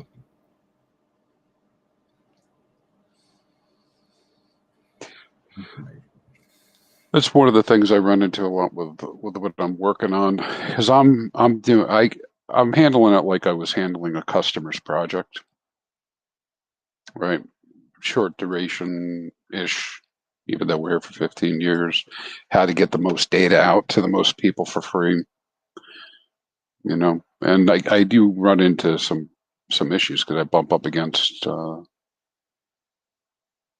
things that are like incredibly expensive. Like if I want to go, it would be cheap to get some sort of an API that's just $100 a month, and even beyond that, some of them are even much more expensive, right? So $400 or $500 a month to get data, and that might only be limited to a certain area that you're searching, depending on the provider. So I totally get where Alex is coming from with the stuff that he's doing, because man, you almost need a data center, otherwise you're paying for those servers, and that ain't cheap.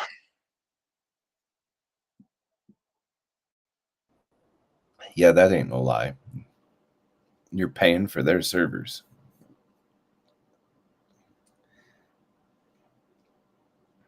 Huh.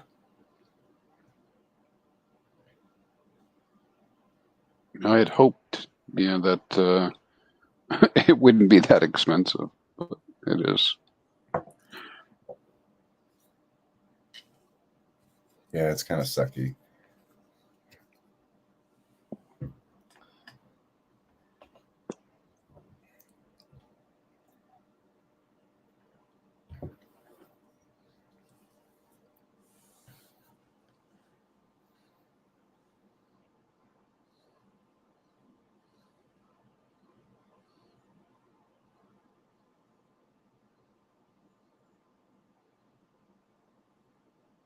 Yeah, I'm just kind of excited to get the events going and see how everything plays out.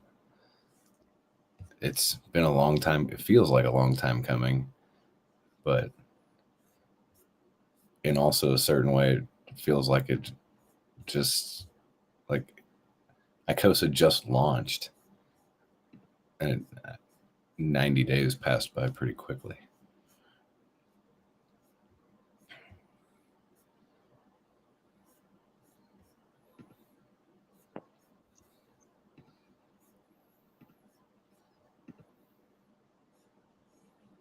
And time value is pretty important.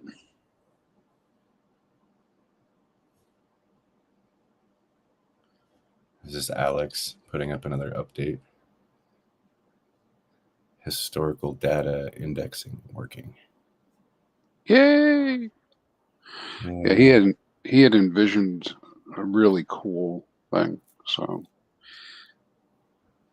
on because he had started building some things already. Yeah. Out on GitHub.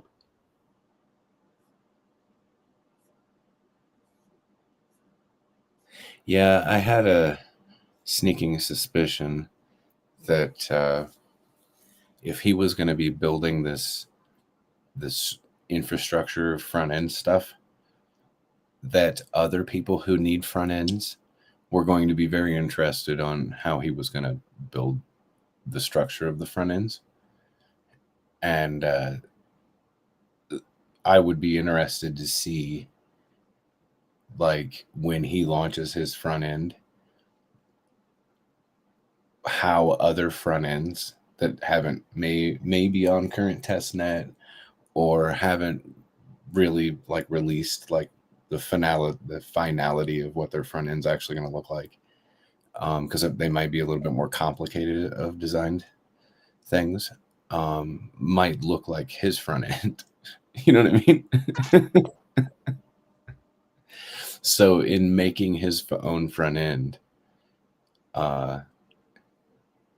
it might have been like financially good for him to have other people interested in wanting his front end to use it for them. And obviously that's going to cost them something for that. So I'm sure he was willing to do that. And essentially in a roundabout way, maybe I'm just making this shit up. Honestly, nobody told me anything that would make me think that this is absolutely true. But I just see it as like a point in time where front ends are going to be needed, maybe even complicated ones. And those founders probably, if they were smart, they would probably be in his ear about, hey, I got some back end developers that maybe not as good of front end stuff. What do you think about this? And he just like, yeah, okay, because I'm already building this shit anyway, right? Like it wouldn't be too hard to be able to do whatever you need to do with this based off of this structure that he already has, right? Which would be kind of cool. Right, if it connects an entire ecosystem all together on the front end, let's just say, since I haven't seen it, I don't know. But if it is built that way, then other ecosystems would be able to use that type of structure as well within Pulse Chain.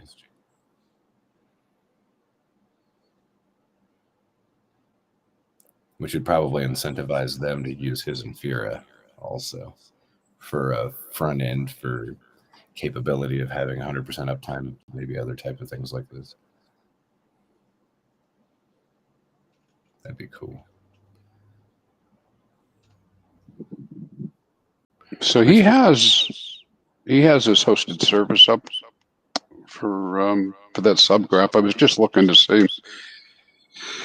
Well, you can, if we got some people who are really interested in this, you can actually go query online your bit, what's happening with the liquidations, and actually beat the front end. I'll have to look into that. See you later, Bree. Thanks for yesterday. You're welcome, Crypto Kendall, for yesterday. Accident, sorry.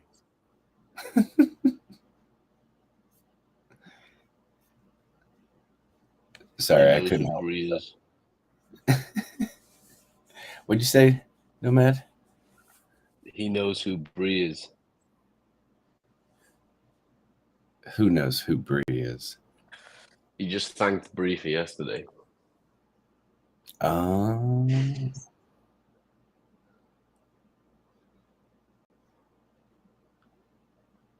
Ha ha. Ha. Ha.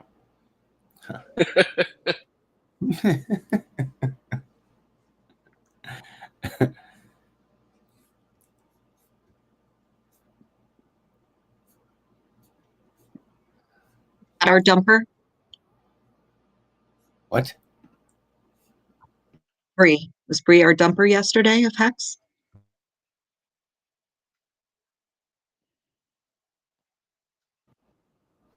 Ooh. Ooh. Ooh. I don't know. I have no idea. Quinn, who accused you of being Godwale? Just out of curiosity. I think Mike from Mike with Watsa.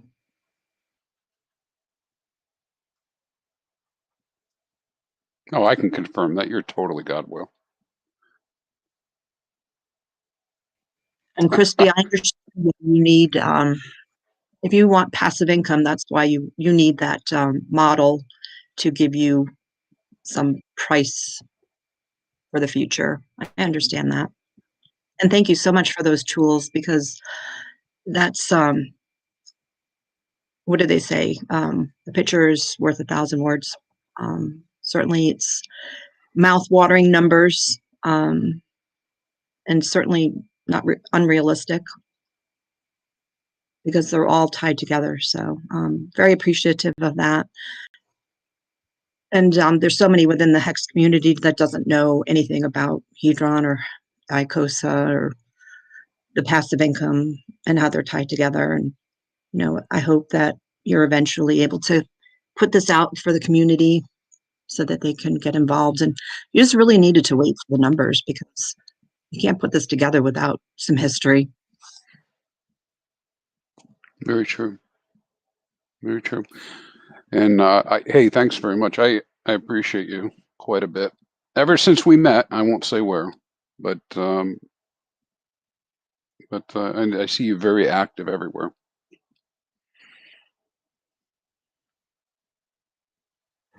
Yeah, Crispy, thank you for that information. It certainly helps out in a huge way. There he is, the one and only short grass.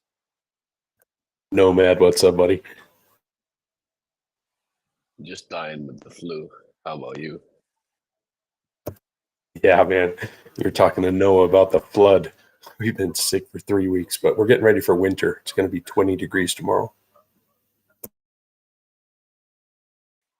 20 degrees is summer here.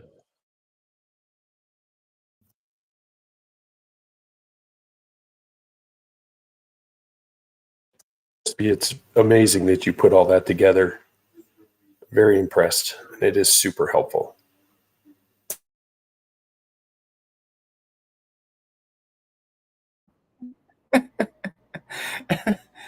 Oh, that hurts. That's very funny.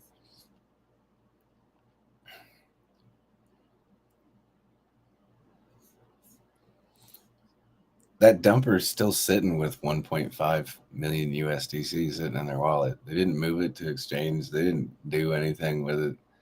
Like, still sitting there. And they still have their 13 Wattses. They like sold everything else though. Might be a 1 center. Yeah, that's what I'm thinking. I'm thinking that this is somebody's firepower to go back in pretty heavy at what they consider a lower price than what we currently got. And they probably, like, you'd have to, like I was saying about watching liquidity, maybe, potentially. I mean, it was kind of suspicious about this account making its move and then doing what it did, like to hurt the price. And then the next day, which was technically yesterday, the price of the markets kind of capitulated, right? Like, pretty convenient timing for that particular wallet to like get that lucky, right? And just happen to be bailed out last second, almost $6 million, but didn't mint their Hedron, like didn't put Hedron, didn't do any of that at all. No Hedron minted, didn't need to sell any of it for that reason at all. Still holds on to 13 Wattses though. So you know that this player, this particular person, is in the community in some sort of way enough to have these things and know at least what they do, I'm sure. I can't say that they do, though.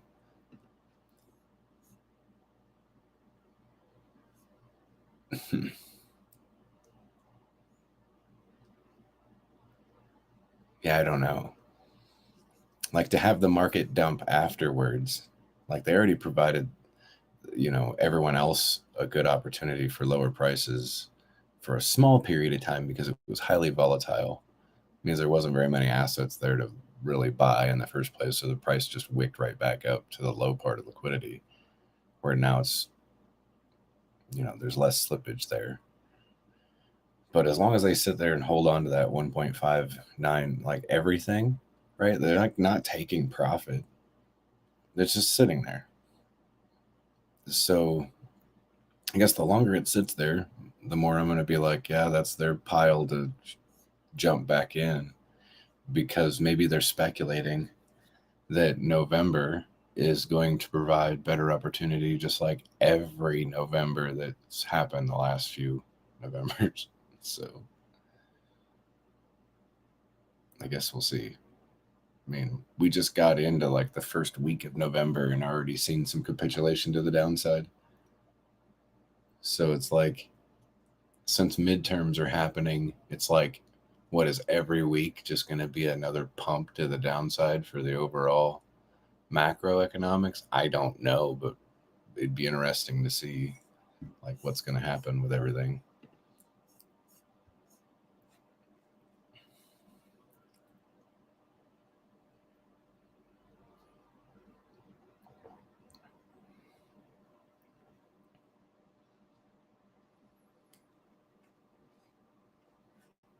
Huh.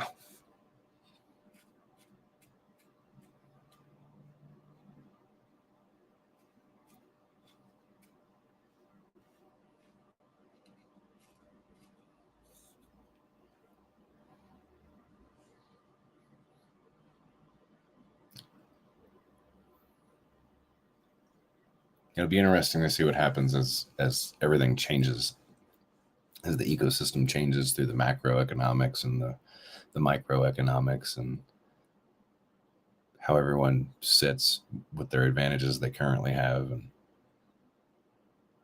whatever that is. Like, you won't know until the data comes out as to where those advantages were exactly, I guess.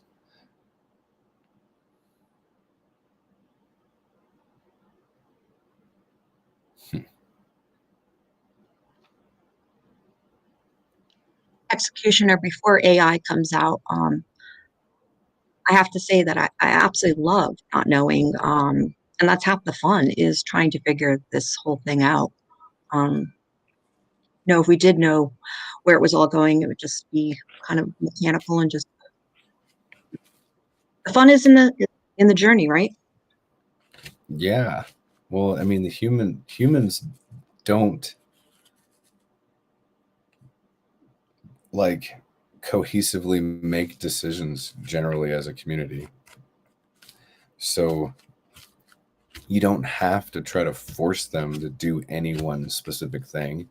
You can provide them opportunities to do all sorts of different things, and just know that just because they have it, they're going to use it in some sort of way. Use it and try to find an advantage for it. Even the borrowing function, right?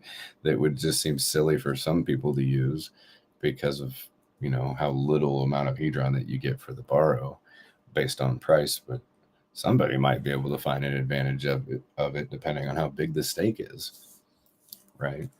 Like, how much hedron can you short in the market, in the bear market, right? Something that you would never do. Right? No, but we do have the advantage. We are like a collective here within the Hex Icosa group. So although there's like 32 other people on right now, we do help guide each other. Exactly like you said, we can see, because of what Richard's created, we can see when people have staked and how big those stakes are, and plant ourselves in front of it. But we guide each other on this if we're available, if we can communicate that in time. Just like last night, people shouting out about the market, and where that Icosa dipped below $1. and Hex went down, and this is your possible buying opportunity or not. But we're all giving out information to each other, and I don't think we're flooding. I think we're really trying to give good communication, good direction, and we know those that are not.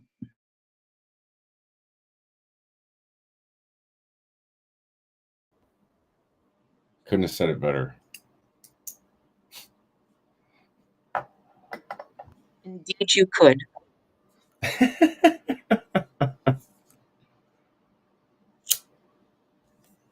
I mean, I think that it would be phenomenal that if, in the occurrence of the correlation of Icosa's price to Hex causes for maybe when Hex has a capitulation like it had of Hex being sold, causes for an opportunity for people who are in Icosa that are already thinking about buying it anyway, or on the fence about buying it, right, for whatever advantages they see, could find that as a buying opportunity at that point in time, while there's still liquidity in that range, at least. It's interesting to see what exactly happens as the market moves around and does all sorts of crazy shit. But I don't know. Right now it's new and you have all this stuff going on. It's pretty crazy that when people do get all fudded out and they don't really understand what's going on and they come in all crazy, about prices and shit like this, really concerned because they don't know any better. Sometimes exposing the fact that it is a buying opportunity for all sorts of shit is a good way to look at it, I guess, in the bear market like this right now, at least.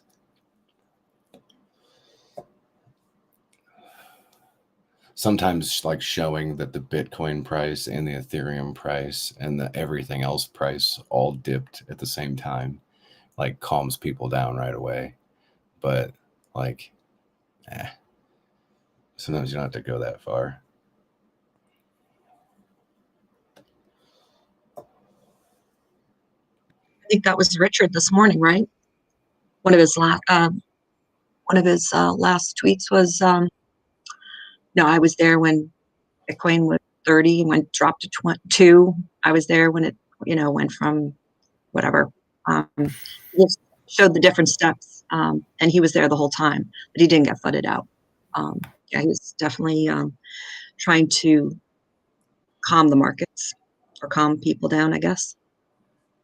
Letting them know that it's the long game, not the short game.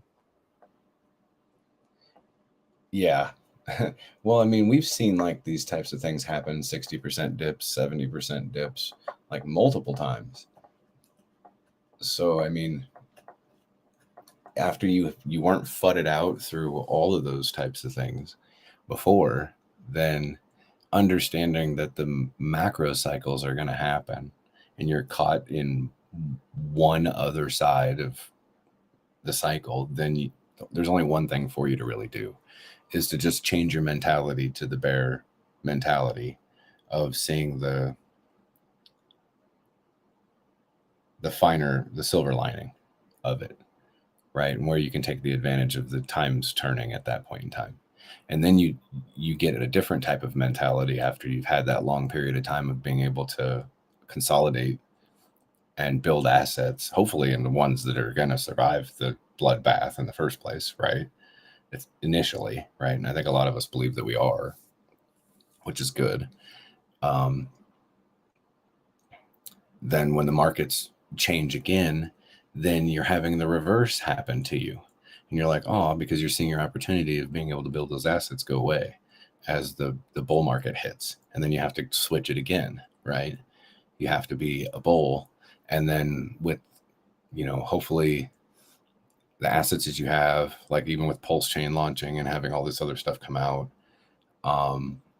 if there is no test of the bear market on any of that stuff on Pulse Chain, then when it goes through the bull and then it has a bear market happen to it, then you'll have an understanding of what's going to survive there on that chain too, after it goes through another market cycle itself. But for right now, on Ethereum, for what we have, it's really all about your mentality. And when you DCA in and out through liquidity, then you really kind of want to do that in the macro cycle sense anyway, right?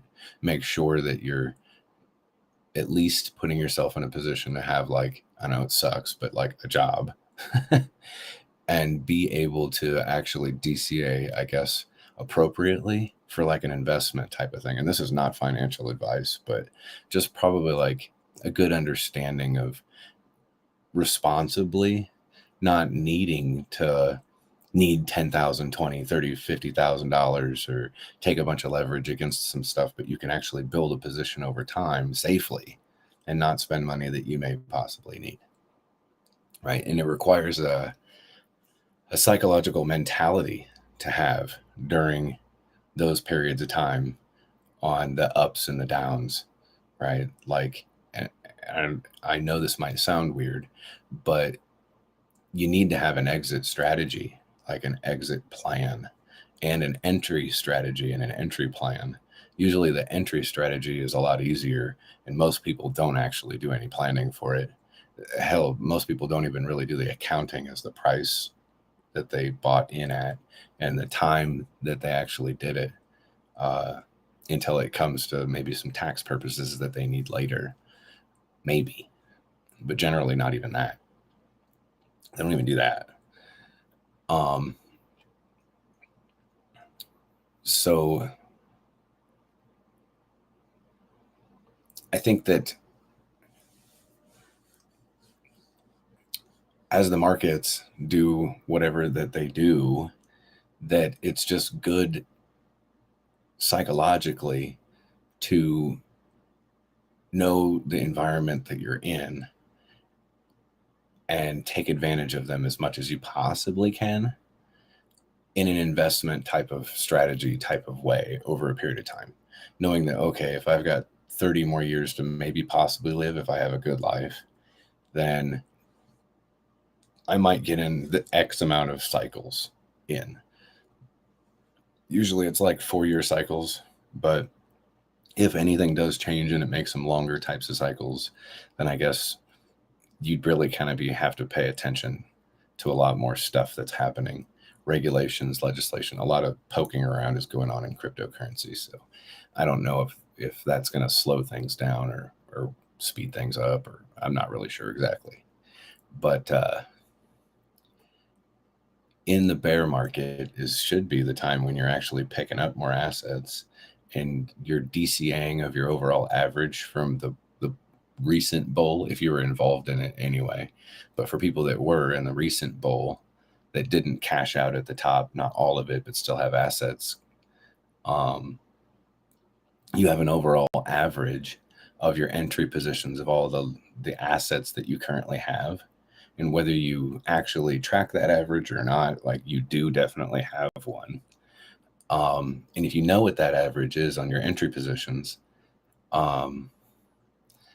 on the bear market and the bull market, on any time that you were buying, just DCAing regardless of what the markets were doing, but keeping track of what your averages were, then you'd definitely be able to have reduced your average during that small period of time of the rise from, I don't know, let's say 3 cents to 52 cents, as opposed to the long period of time at 3 cents now, to be able to lower your average, and have a hell of a lot more assets overall right now at this point in time.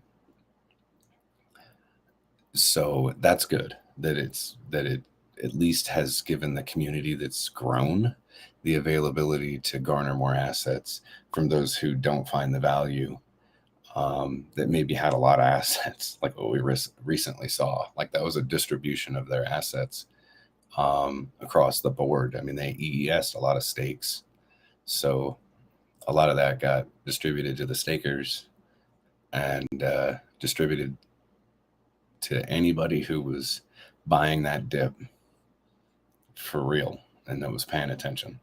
to that stuff, which it did. It got bought right back up until it hit the thick part of liquidity.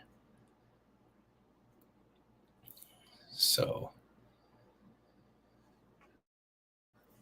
those things happen. We call them buying opportunities. And it's a lot that, like, I guess when I started, like what you said about the buying opportunity thing is there's a lot of power to be able to say that in the chat and people to understand what that means exactly.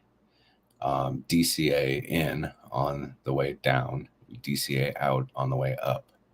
Manage how much you're DCAing out as profit, as percentages of your overall assets, based off of the X value gained, right? If you get a 5X, then maybe you take 1%, right? If you get a 2.5X off of that next 5X, then maybe you take 5%, right? If it's bigger X's than that and it just kind of hits you hard, and your longevity of that next market cycle provided you with so many opportunities at that point in time that you were able to increase how many assets that you had. Now your X's gained is a lot higher. Who knows, maybe it was taking advantage of certain protocols that were available for you to be able to utilize multiple different pairs to give you more of those assets in the first place. Hell, maybe even a network launching, right? And having a bridge available for you to go from one network to another might be available for you to be able to get more of any of the assets, I guess, and build your positions that you had. And then utilize the macro cycle, knowing that eventually it's coming, right? It's happened every single time. This may technically not be very much different. It might be the beginning of a boom, kind of like the internet World Wide Web bubble. Previous to the bubble popping, like we're at the beginning of it. And then it'll consolidate itself down, be monopolized later. Kind of like how the internet happened to have the whole thing kind of monopolized in a certain way through the social platforms and the Amazons of the world. Same thing will probably happen with crypto too, through its own cycling. We need to get like regulations and like big money investors from the legacy finance, commercial investors and shit like that, more interested and involved, where it's not really looked as risky as it always did before. And that may be the case, like based off of regulation and, I don't know, available of insurance, right? Like some sort of availability. Like, I don't know, I know some of us in the community have talked about things like this before on blockchain, but maybe through intense regulation, not intense, but calculated regulation that they have, that it may cause for the development of other things to come to existence. And it may be some of those things, right? Where it'll force those regulators and legislators that they can't ignore it when it exists and people use it as a tool, that they'll have to figure out a way to be able to use it too, which may be an even bigger reason for those investors to get involved as well. So how everything all together develops could be kind of a unique experience if you have like the next 15 years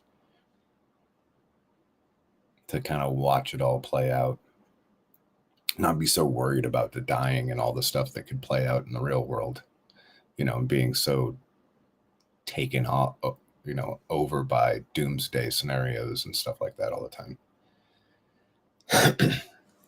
I'm not really one to do that, I guess, but I do know people that do that. Like, for some reason they can't help themselves but think about how they could die in 99 ways just because they're driving in a car, you know, a couple of blocks.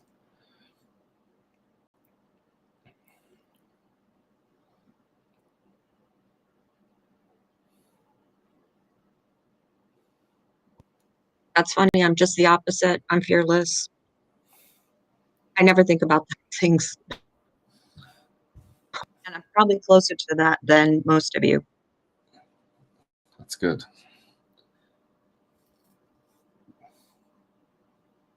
you gotta, I don't know.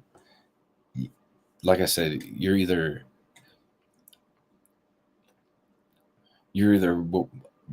experienced because you just willy-nilly make decisions without a whole lot of diligence or thought to it, but yet you're still smart enough to learn your lessons, and you learn a bunch of lessons when you're younger. Typically it kind of happens this way anyway. 'Cause you don't even learn about things about like diligence and being tactful while you're young anyway. You just kind of head first tackle a lot of shit without realizing that through doing that you're going to get experience regardless. But as you get older and you learn through maybe many mistakes how to be a little bit more tactful, you kind of get over some of the failures and just take them as lessons and learn that that's the way to probably have the most valuable understanding of how to learn lessons in the first place, right? That a lot of them come from mistakes, and the only way that you can build your understanding of something, especially something very complicated, is to be more involved with it, right? Like I know some certain things that take entire warehouses of tools and parts and supplies for you to be able to get the end result of one complicated thing. And if you don't know what all the stuff is in the warehouse, then the end result of the very complicated thing that you're trying to have at the end result is not going to work correctly, right? Like a entire assembly of an MRI machine or something like this, right? Very important type of thing to have. Or the completion of like medical gas systems that keep people alive when they can't keep themselves alive.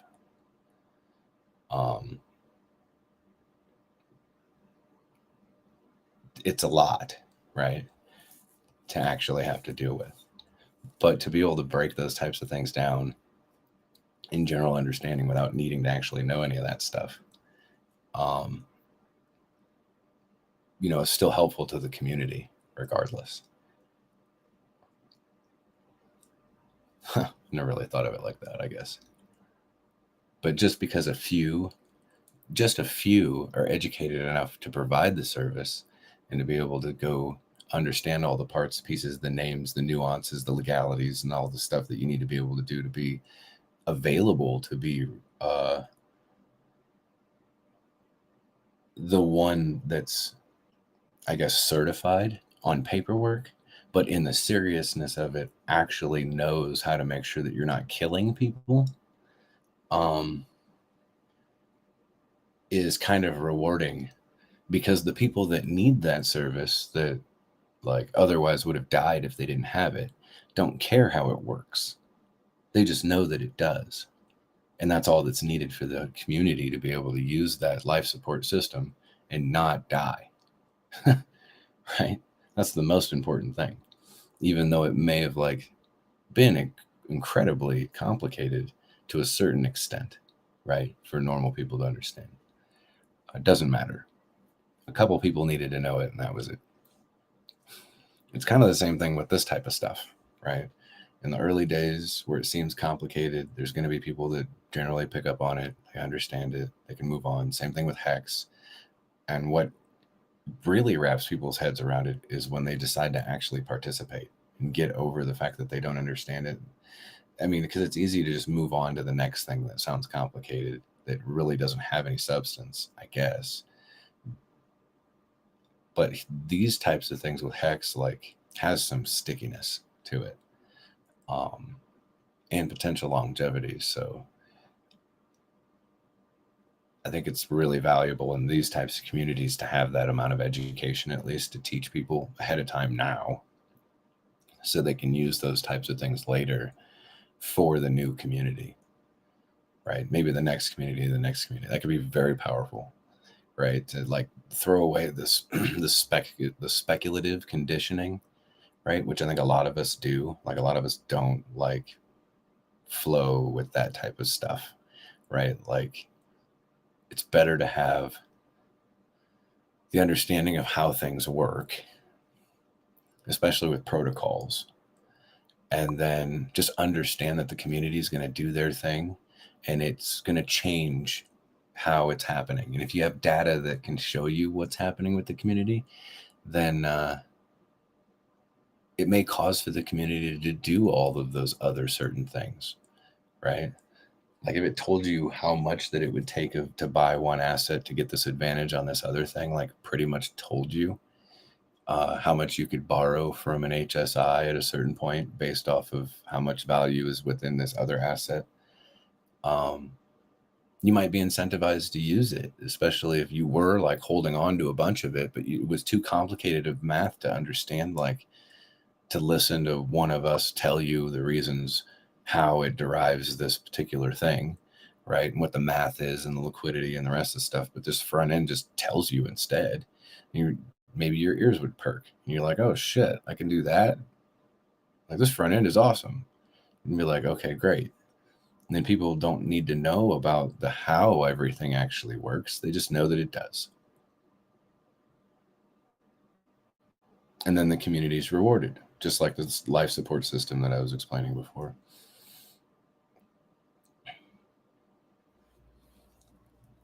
So, I mean, I think it's a pretty powerful statement for Alex to say when somebody's like, is what you have there the auctions? And he posted the picture and he's like, it's way more than just auctions. Like,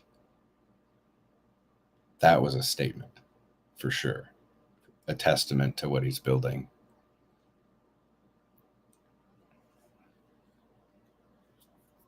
I can't wait.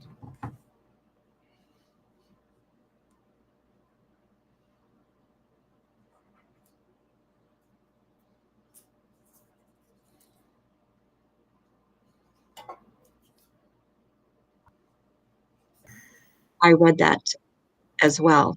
And it's interesting when you go through the Telegram, there's little bits of knowledge that you pick up on and you say, this is to come.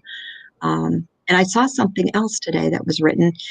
Someone asked a question, what would you call a Watsa that has liquidity? So I thought that was a pretty interesting thing written as well. Is that what it said, or did it say what would you call a Watsa if it was made liquid?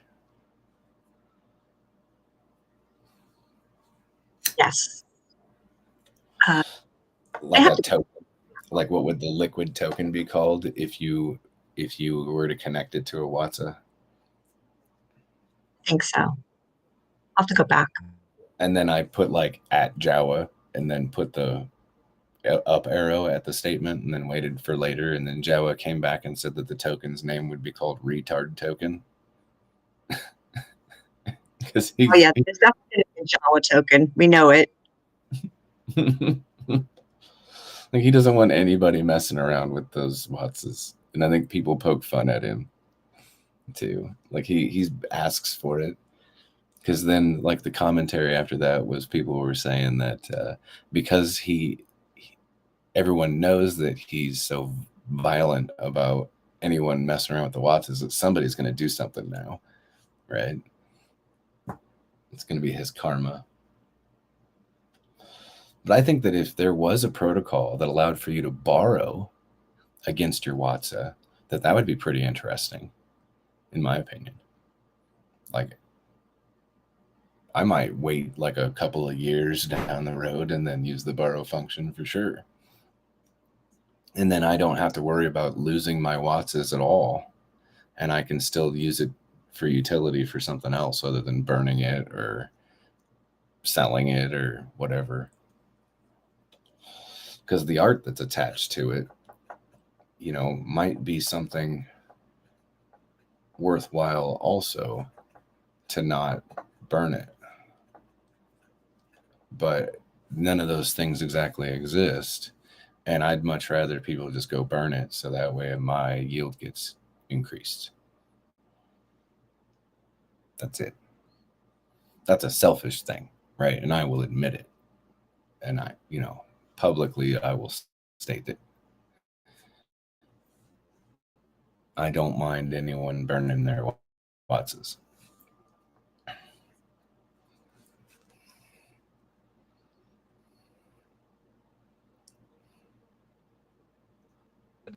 Well, it's not just my yield, everybody's yield, I guess. What's up, Rich? Hey, Executioner. I was just gonna say, if I had to do it over again, I would have bought a lot more Wattses and sold most of them to Mike for three times what I paid for them. Oh my God, yes.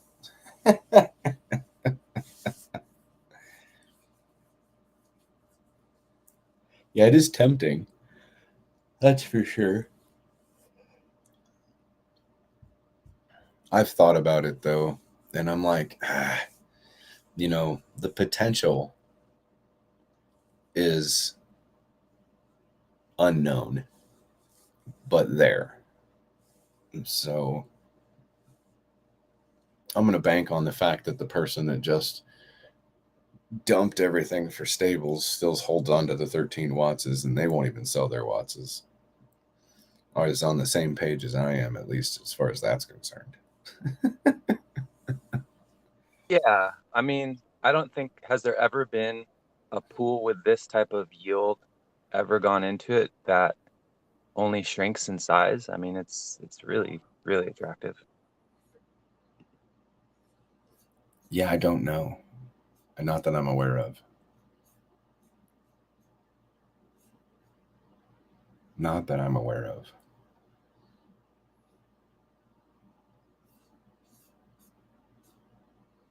But it would be interesting to know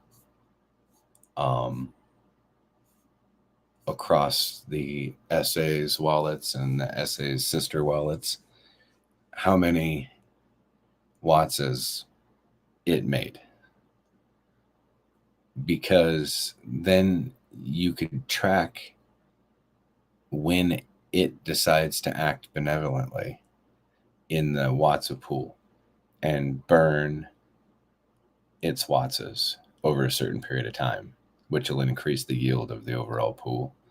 But it'll just lose its available power to a certain availability while it's doing that. But maybe it already like proactively countered that move by making bigger Wattses that it doesn't intend on ever taking out, so it can keep the position that it would need to protect the availability of the Wattses, or the pool at least, versus others coming in to try to take over that pool, right?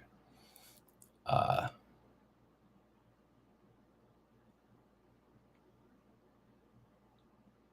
don't have that information, not all of it. I know people that do have access to it, but I haven't asked them for it. That's kind of a respect thing, I guess, right? Like they did the work to keep a track of that. And the easiest way to have kept track of it was to do it right at launch of Hedron. And the people that I know that have the most information were those people. And that would be very valuable information to have every single one of the sister wallets and the SA wallets and know exactly what they are as they were being used. But I don't have that information. But it would be nice if the people who did have it was able to give like that understanding to like watch those things just specifically for the Wattsa pool. Because like you can see like the OA's stakes, right? Somebody's already like exposed all that and the availability of the OA to like into stake, which would jump the share rate up, but it would increase everybody's pool, right? Availability, like share of the pool, which would increase everybody's yield. Because then technically there'd be less stakers in the pool for the inflation to be shared across everybody. So the OA can control the yield whenever it decides it wants to, as far as like right now. So the SA could deploy the same tactics too to benefit the community and kind of keep a control on it and slowly release the availability of higher yield over a certain period of time would be a smart tactic, right? Gives you longevity with the yield and the availability of people having an emotional connection with it and then taking over. Like, I don't know, like giving it legs for the short term and then allow the community to participate and take over and really understand it. And just through that, like, it takes off and it wins. Speaking of which, do you think something similar could happen in regards to the Hex OA and how it could potentially do something with its assets, like burn them forever after virality happens? Probably not. Probably not. Because it needs to have all those tokens to be able to actually allow for the share rate APY to be where it's at. Right. So it needs to have that availability of all those tokens to be able to be the OA in the first place. So there's a lot of responsibility of having all those assets. And the one thing that it doesn't do is market sell it, but it does use it as a good community member would, regardless of wherever the price is going. So it's good to have that. Same thoughts, though. Could it do something similar maybe with staking? In what pool? Just thinking overall in Hex, like yeah, it could stake Hex. It has staked. Its other sister wallets already have staked Hex, and they take up a part of the portion of the pool overall.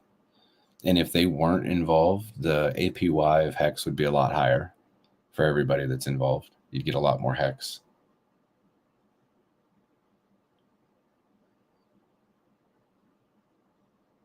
if it just staked for a year, like I'm just trying to think the different plays, and I've been kind of just throwing this around in my mind, the different plays that the OA could do once, if and when, I'll say once though, Hex goes viral. Like what do you think we would see being done differently in that regard after we go viral?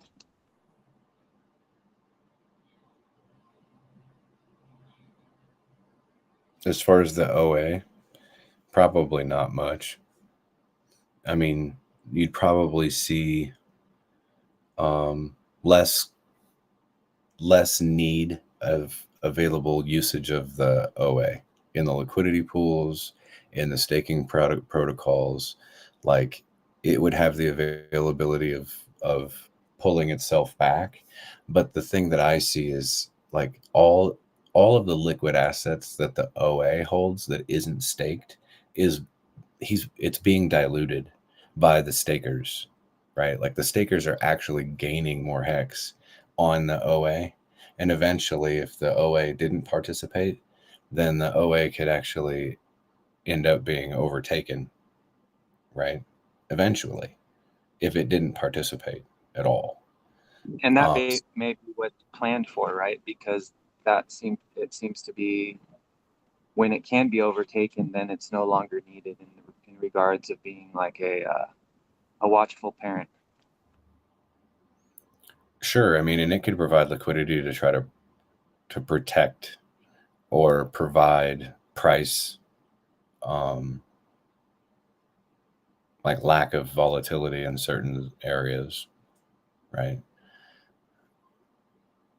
Or use its assets to be able to provide liquidity to connect pairs of other assets, also to direct the router to have better behavior. This is where my mind goes when there's the FUD on the fact that there is an OA that controls so much, and it seems like it's a failing narrative that the FUDers can put out there, because of all these things that we're speaking of. Mm-hmm. Well, I mean, yeah, they just don't think about it so intimately because the FUD is just so much easier and more fun to talk about for them.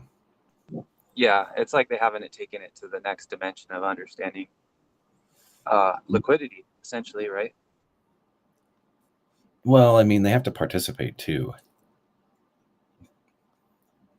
right? A lot of people have the light bulb go off with Hex when they make a stake, and they see how many T-shares they have, and then they're able to actually calculate real numbers, right? Then they get it. Then they see how that machine works. So then they can get to liquidity later. Money printer is literally the best invention in all of crypto, in my opinion. Yeah, the all digital programmed mining equipment for an asset. All you have to do is set the parameters, which is how much hex and then how long. How long do you want to rent the? You know, if you bring up NASA, it's always going to come in here and start talking about flat Earth. I didn't say anything about NASA. I misheard what you said. Sorry. Nope. If you just have the two parameters of access, to be able to have access to the mining equipment for Hex, is to just go to the front end and then set two parameters, which is however much hex that you want to put in there, and then your time duration that you want to have it in there for, and then press the go button and pay a gas fee. Then you've rented that piece of mining equipment for however long that duration was and agreed to the terms and conditions to now that rental agreement, right? And then you burned your hex in doing that too. Like your hex disappeared, poof, right? It'll remint it during further agreement, terms that may or may not change depending on how long you actually were in the contract for, right? And then it'll remint it to you. So, I mean, we get that stuff, right? We know how that shit works. But then eventually you get into liquidity and then understanding how all that stuff works. And it kind of comes full circle.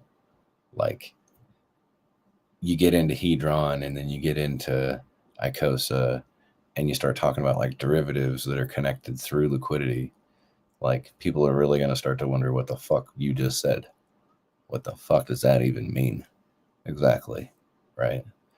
So I'm sure eventually, like, you're going to have to show people like something that you can express yourself as to what exactly you mean. And generally, like people who have been experiencing it, watching the prices between the assets, like when one goes one way, the rest of them go with it. And you can just be like, see, this is what I was talking about. Right. And they're like, oh, okay, I get it. And then when you're talking about liquidity versus the prices, like, I think that when I post those updates and take the liquidity and kind of fuck with the picture and use two different pictures and make it myself and put it on the thing, it gives a good generalized understanding of like what's really actually going on. And then you can upgrade into your understanding when you like can see that, that picture. I like that you created. You do need to name it. The reality chart? Yeah. Sure.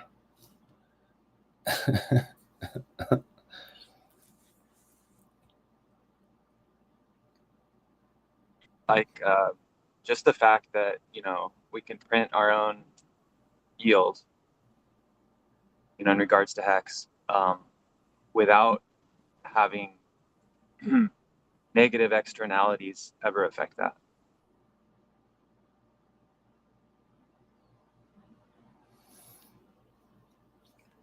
Yeah. Yep.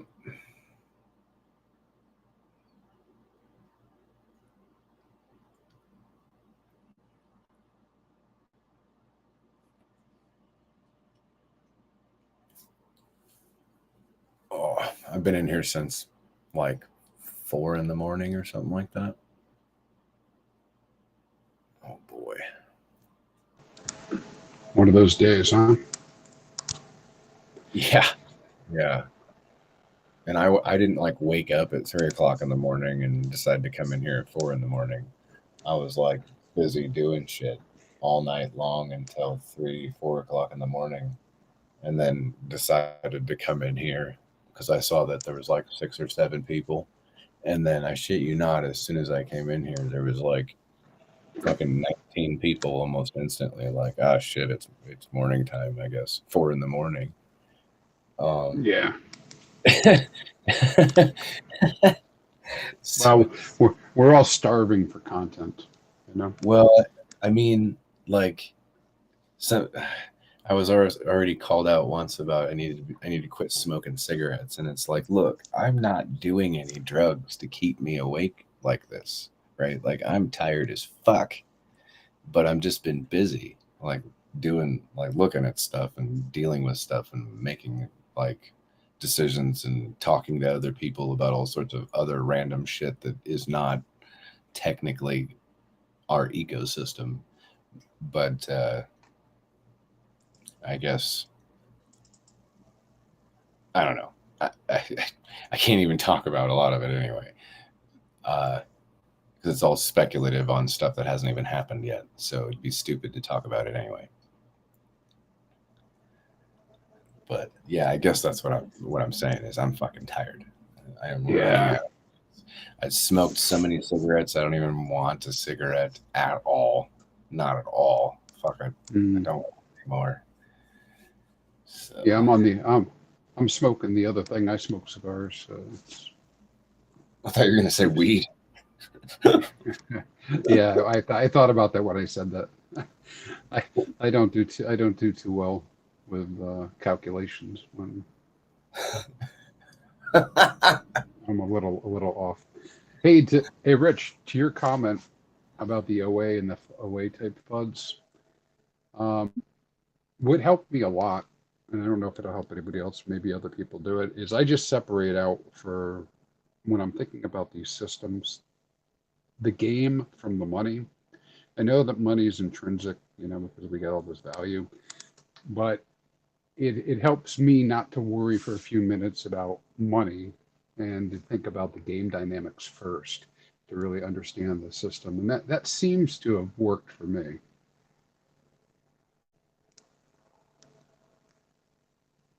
And in that way, you kind of avoid the horribles that come with, oh my God, this one person, this one group might do this. You know, because every crypto has that, but the game dynamics, man, they're amazing.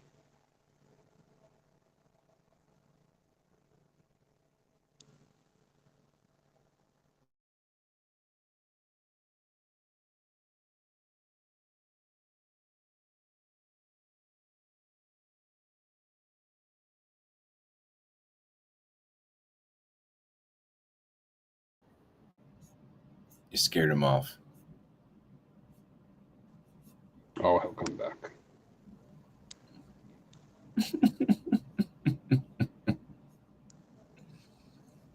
Rich is pretty normal guy in here all the time. Yeah. Yeah, I like Rich. He's real positive, so it's easy to like that type of mentality. Yeah, I agree with that. We all should be more positive.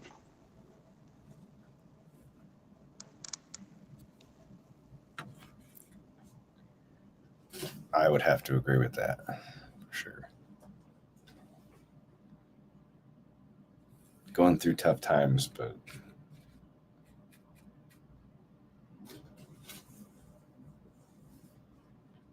you always come out the other side with something, a lesson of some sort, usually. Yep.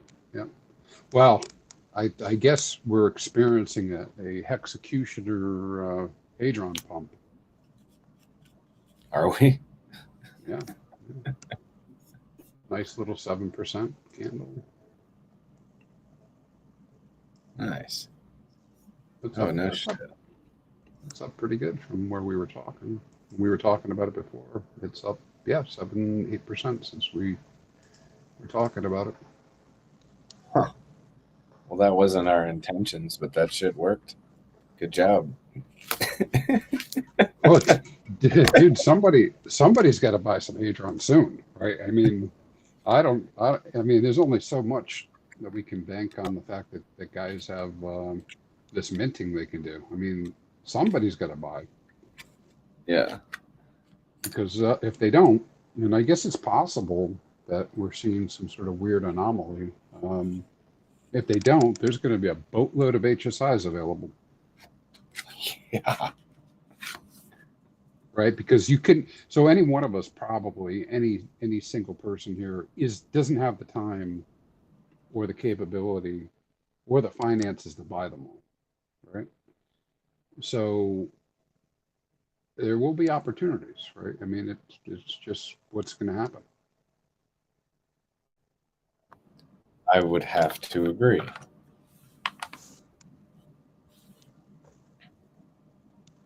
I would have to agree. Especially since there's going to be like more coming in, that the competition level might be overly aggressive before the rest of them get laid out onto the table, right? It's almost like you start eating dinner as soon as the first plate hits, and before all of the plates of all the different foods hit the table, you already ate the whole first plate of food and was full before you were able to enjoy the whole vastness and plethora of what was at the table. Yeah. And wait for everybody else. So yeah, and I heard you say this before, so I chuckled. So I don't have any plans at the moment to be involved in the auctions, right?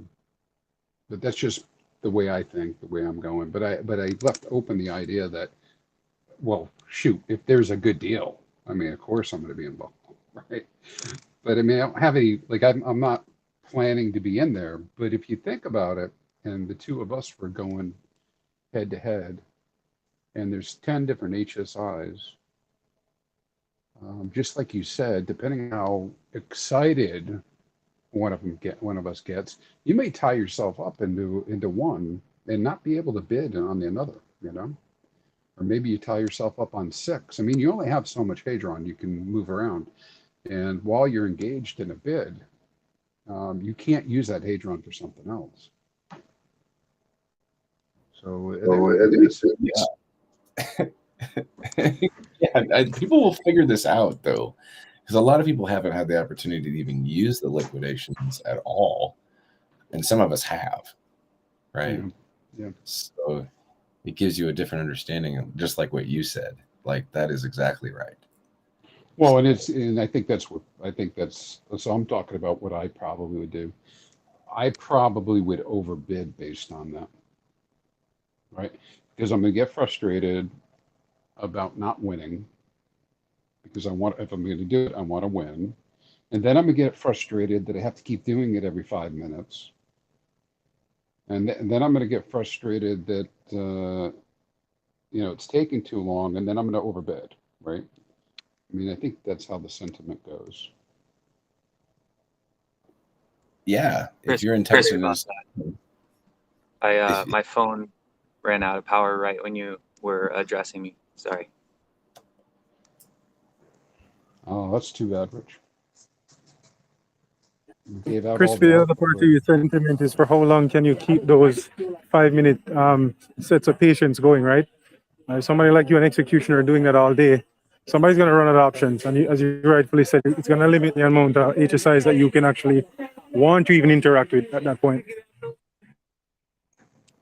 yeah, but even if I do have all day and all night to train myself to be available to do that, I may not find it incentivizing to participate to the level of competition on specific ones. Thank you. Become the net law. Yeah, I might be more incentivized in maybe participating in the other ones that are getting ignored, right? Where instead of like 10 people are like competing with the certain ones, and you can, I don't know, you can't really see it. Maybe you will be through the UI, maybe be able to see how many people are actually bidding and competing, how many different unique addresses have bid, I guess, on that particular one. So you can just kind of count and see who are throwing back in on it, right? That would be like a good thing that may push me to not bid any longer. Like if there's a lot of people on it and I'm like over here, like other people are involved in a 5-minute thing and there's only 2 people involved, right? And instead of being the guy that comes in and let's say that it's really undervalued at that time, and they're dicking around with spending too much gas to increase it too low on each other and play that stupid, silly fucking game, I might come in and bid it to 80% of the value right away, like on my first bid in, right? And then they have to make choices. Do you keep dicking around with your dumb shit or do you get out, at that point? And do you guys move on to something else within the next 5 minutes and play the 5-minute psychology game in that respect? And do I even do that? Maybe not. Maybe it would be more advantageous for me to not take that risk and just wait and stake and let all the competition happen and get all the yield. And then after all the yield and I see how everything played out, see how many are left over, then go in there with my Hedron and pick them off and not have any competition at all. Yeah. Because if I meet my minimum stake length, then technically I can just unstake it later and do all of it. So I don't know. Imagine it would be good to have many different, like maybe employ a few different auction techniques. That way you don't have all your eggs in one basket, I was thinking. Yeah, I think it's interesting because, like to what Crispy said, people could run out of, like there's a lot of issues in regards to like how much Hedron you have and how much you have locked up and I think there's like in my mind, I'm trying to think like, well, maybe I should only like, I need to do the math and figure out that I don't like anything that I bid for, I want to win. And I shouldn't, there's just a lot to think about. It's really, really fascinating to see how this plays out.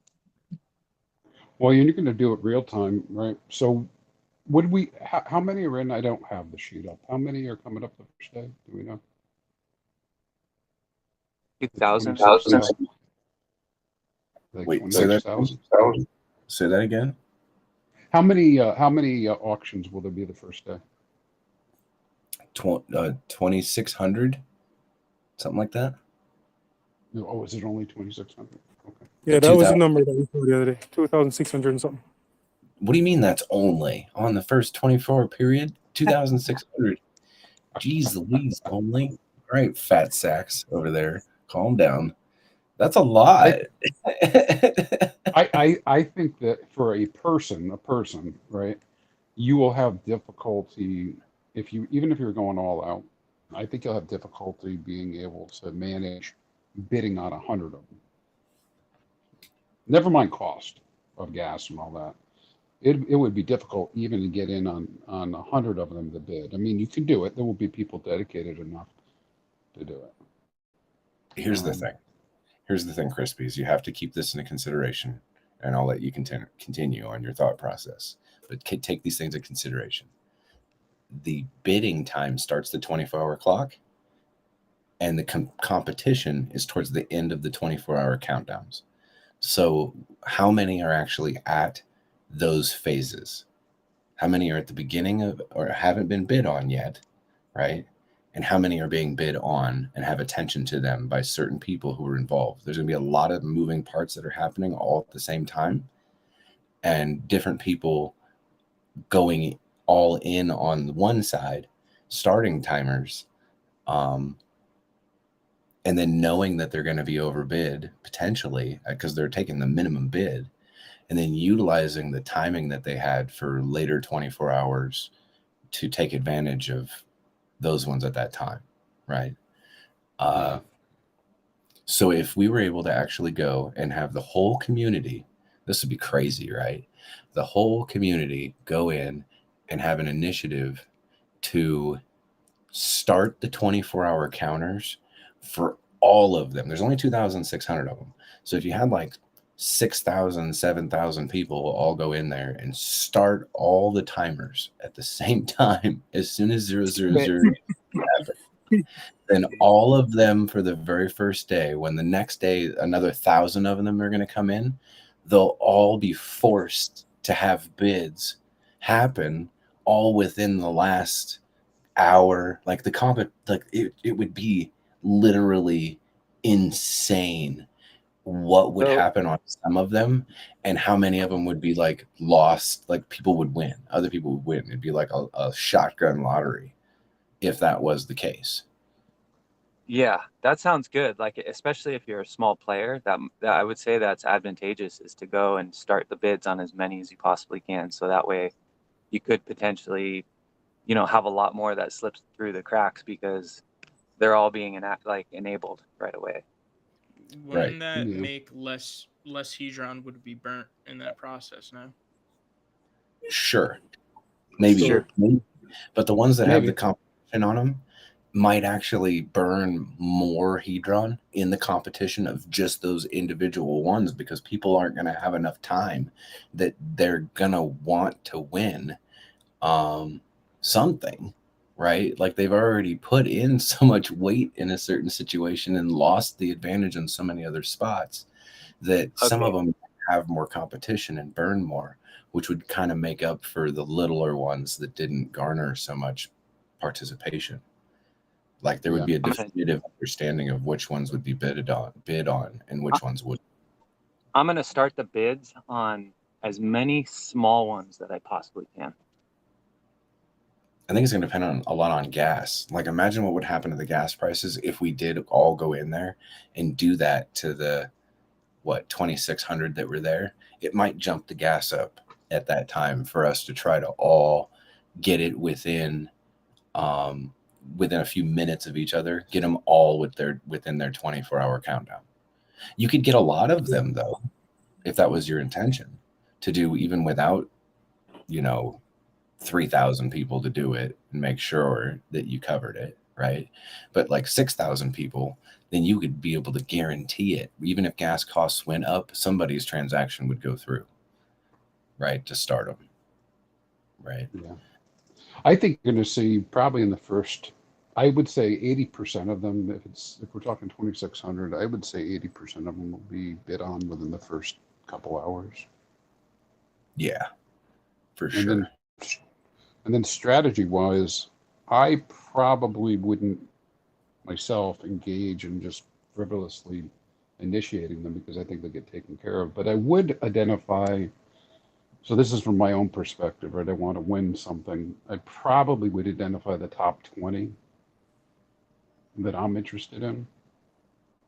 So watch, and I would get those initiated as soon as possible to the extent I could do it, right? 20 might be too many, right? Depends on my hadron and all the rest. But to win it in a better situation, I would want as much chaos as possible. Yep. But on the other end, it's probably better for the overall ecosystem for it to be orderly. But you can't control all these cats. And they're gonna be running all over the place, pushing buttons, rebidding. Well, I mean, if you're interested in like the 20 that you're looking at as a singular individual, then it seems possible, like if there's more people like you that you'd be able to like have that type of focus, that maybe you might overlap each other and then get a running competition, but still probably might win. The other thing that happens too is your competition quickly identifies you. So it's just like when you're bidding for anything else, right? If there's this one NPC, let's call it that for now, there's one holder that is specifically targeting certain types of HSIs, then it quickly will identify who your competition will be and who's going to be bidding against you. That's one thing that I see happening if you do that, like what Crispy said. people will start watching separate wallet addresses. That's something that's going to be happening over this period, and that's you know who you're going up against, and you know, okay, this wallet holder has this. Waste of time, or it makes sense to keep going and see which one of us tops out first. It's going to be interesting. Yeah, if you follow that, we're going to have. I'm pretty confident we'll know who the bidders are, and then what the previous bids were, and who the previous bidders are. And so part of that game theory would be to be checking out their wallet to see how much Hadron they appear to have in their wallet. That's right. You know, And the same wallet could be the same person using multiple wallets bidding on the same HSI. Yeah. And bidding against themselves in Exactly. order to create that vision. Yeah. Oh, for sure. Absolutely. But I think it's interesting because visually, I think the impact of the front end becomes available for use. The understanding of what you're dealing with and the availability of the front end is where now your deployable understanding of tactic is going to be formulated. No matter what you think of now, whatever we get for the front end is going to maybe potentially, unfortunately, just because the information is available, cause for you to have this change of how you decide to handle stuff. So I think it's going to be interesting to see exactly how all of it is used, I guess.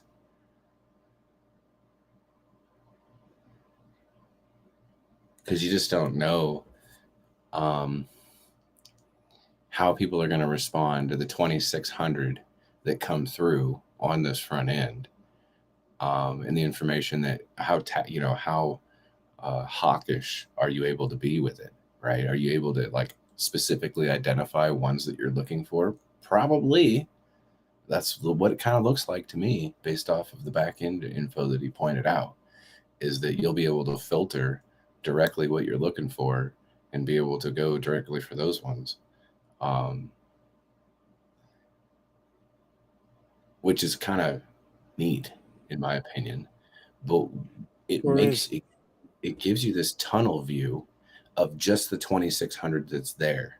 So you have all this information, you can tactfully utilize the ones that are currently visually there.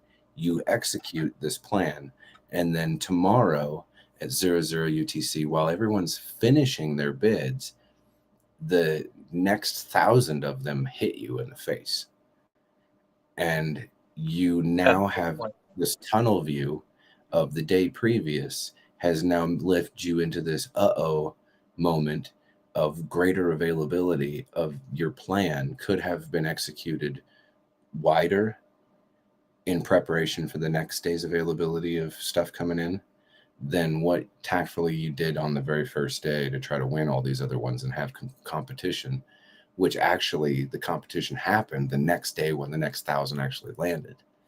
So I think initially when liquidations start, it's just a bidding phase to get the 24-hour countdown started.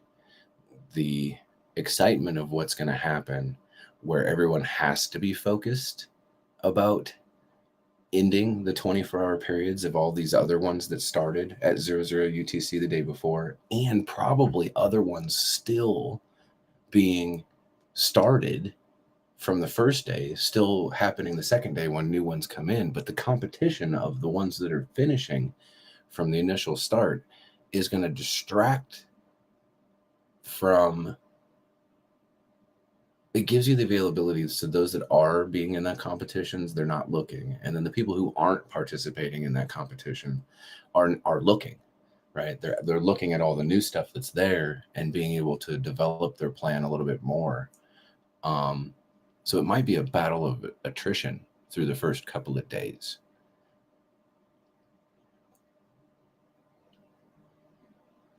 I mean, the squid class that has their Hedron staked to get Icosa has a potential to have between like the 900 or to it's up closer to 1,000 of them are going to have like over 1 trillion hedron or some shit available to them of purchasing power in the liquidations for competition. That's a pretty big available liquid chunk that they're going to have, considering that like that's almost more than what's available through the dexes for liquidity in the first place. It's a lot. And that may not even be enough to buy all of them anyway, right? That may not even be enough to buy all of them in the first place, right? As the longevity of all the HSIs that come out through time, like they could easily burn all their hedron and win their HSIs and maybe even increase their pool positions in the Icosa position, but now they're out of the hedron pool completely, right? That's true. And then that pool increases for all those that did nothing and just sat there, potentially. Like if you have all your squids, imagine all the squids decided to make that decision. And then there are no squids in the hedron holding, and the staking of hedron has now went up like quite a bit. Like that would be nuts. Essentially, this is a 5D chess game with like 4,000 people playing at once. Yeah, pretty much. But we know that. Oh, sorry. Who did I cut off? Sorry, go ahead. I was going to say, like, you know that like all the squids aren't going to do that, but some of them probably will. So I guess it depends on like how good that move was, like for the squids that could have done. Like imagine that, like you have a stat that's like out a year later to be like, well, the squids that made this move like benefited this much, and the ones that didn't like benefited this much, and then people are going to be like, oh, and then they're going to go do that, right? And it's going to swing, it's going to swing everything the other direction to the Icosa pool, right? Where everyone's going to go buy and get as much hedron as they can to get in the staking pool at that point in time because they see the yield on that one's better, right? And then they're gonna be like, we need to burn more. We need to da da da da da. Let's suppose the beast is continuously fed. The best play might actually be just holding on to our hedron. maybe potentially, because like I said before, like if you thought about the supply dynamics, that like I think that Hamish said that like 30% of the total supply of hedron is staked, and 30% of like 112 trillion is like 30 trillion. Well, if you take out, that's a lot staked, right? If you take out the essays hedron, then that 112 trillion is really like what, 53? Well, 56. 54? Close to 56. Yeah, trillion of circulating supply. And then, so then 30 trillion of it's staked. So now you're at 20 trillion, something like that, right? Liquid supply? I mean, circulating supply? A little over. About 24, 25 trillion. 24 trillion, let's say. In actual circulating supply, yeah. Yeah. After all of it's been staked of actual circulating supply. Yeah. And then the liquidity that's actually on the dexes is about a little over 1 trillion, right? So altogether between all of them, maybe closer to 2 trillion actual hedron on the dexes. Dexes, yeah. You're sitting at like 22 trillion of actual circulating available supply right now of hedron. So that's changed your numbers drastically on the available circulating supply, even though it does sound nuts, right? In the trillions of hundreds of trillions, but it's not in reality. What's the size of the biggest HSI that's up for grabs right now? Anybody know? Oh, I think it's somewhere around like 1,300 T-shares. I think. To be a 1.3 Q share. 1.3 what? Repeat what you said. Saying that would be 1.3 Q share. Q share. Okay. Yeah. So, and there's a couple of them. There's like 4 of them right now of those types of sizes. Like 14 million hex staked. Something like that. Nice, yeah. What if, So that's I'm sorry, Hex Q share. I didn't know if I was interrupting. no, sir. You are Thinking, not. okay, along the lines of like the Hedron and you know, potentially just holding on to it, knowing that it's just going to become more and more rare as time goes on. What if, to further that idea, to take profits into the hex-hedron pair,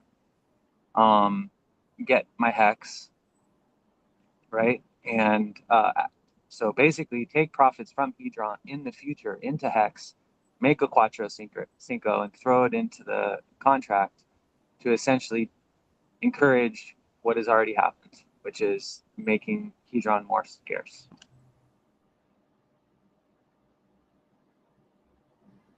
Yeah. I mean, hopefully.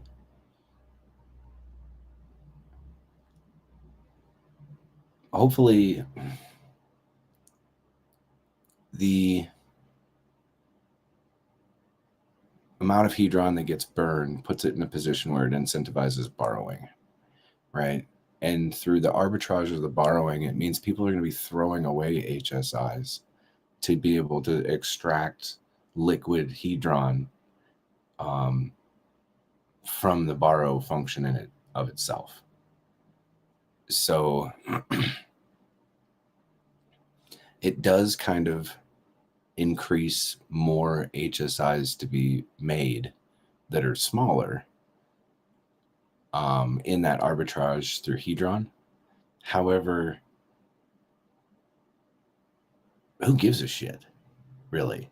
Like the I hate to say that, but the end result is hex gets bought, which is buy pressure, and then locked up for 15 years and tossed away into a protocol that can use them in a different way.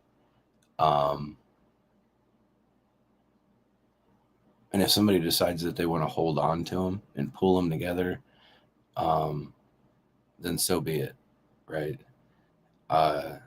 Why not? Especially if they're going to be cheap. And I mean for the individual, not necessarily for some other protocol that decides that they want to do that. But having the availability to do that just through competition is pretty neat, right? Because you don't even have to worry about the gas costs if the borrowing part of the HSI becomes incentivized through hedron price appreciation towards the ceiling, right? I think that if and when that does start to happen, which would be nice, right? That means that the activity of hedron would have to have the sentiment of hedron very well understood, and the liquidity would have to be sufficient enough to be allowed to get to that price in the first place, to cause that arbitrage in hedron in the first place. So having the markets all go up in a bull market could cause for more eyeballs, where people are going to value that a lot more, and they'll see the price of hedron being more towards that particular arbitrage point. And it'll be a lot easier for them to do that when there's a lot less hedron to be available to do that with. So when there are less assets to be provided across liquidity pairs, then they kind of more likely they'll be put on V3 in a way where it's a little bit more concentrated, because there's just not much of it. that to be there. And if you do concentrate it, at least the price will be more attracted to that, right? And if you can concentrate it in a way where it overpowers any V2 availability, then it'll really kind of take ownership of where the price can go, and the liquidity providers can allow for the price to move through V3 and their appropriation of new liquidity at those higher prices. And Hedron would need that to happen.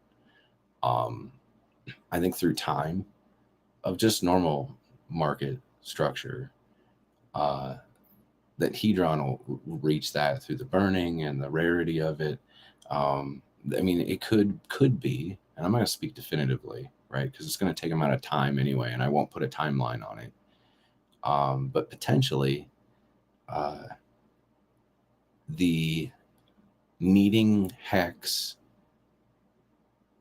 to stake it as an HSI or just natively to mint Hedron could potentially make sense, right? I mean, if there was like a runaway of using the buyback function where it overloads the available auctions or puts them in a balance of where the amount of competition that's available at least creates these availabilities of, like what we were talking about earlier, about really orderly competition across the amount that's there versus the competition that's there, right? If there's 30 people and there's one, then the competition on the one could get pretty nasty, right? Depending on how big they are. But if there's 30 people on 15 and they were somehow to magically fall 2 to 2 to 2 to 2 to 2, and we all know that probably like 10 of them are all going to hammer on the one, and the other, amount are going to go pick apart the rest of them, that this is going to probably be the generalized understanding of how things are going to actually work in the big spectrum of things too. If you just kind of take it and bring the numbers to a smaller understanding of how it will work with less people and maybe less HSIs,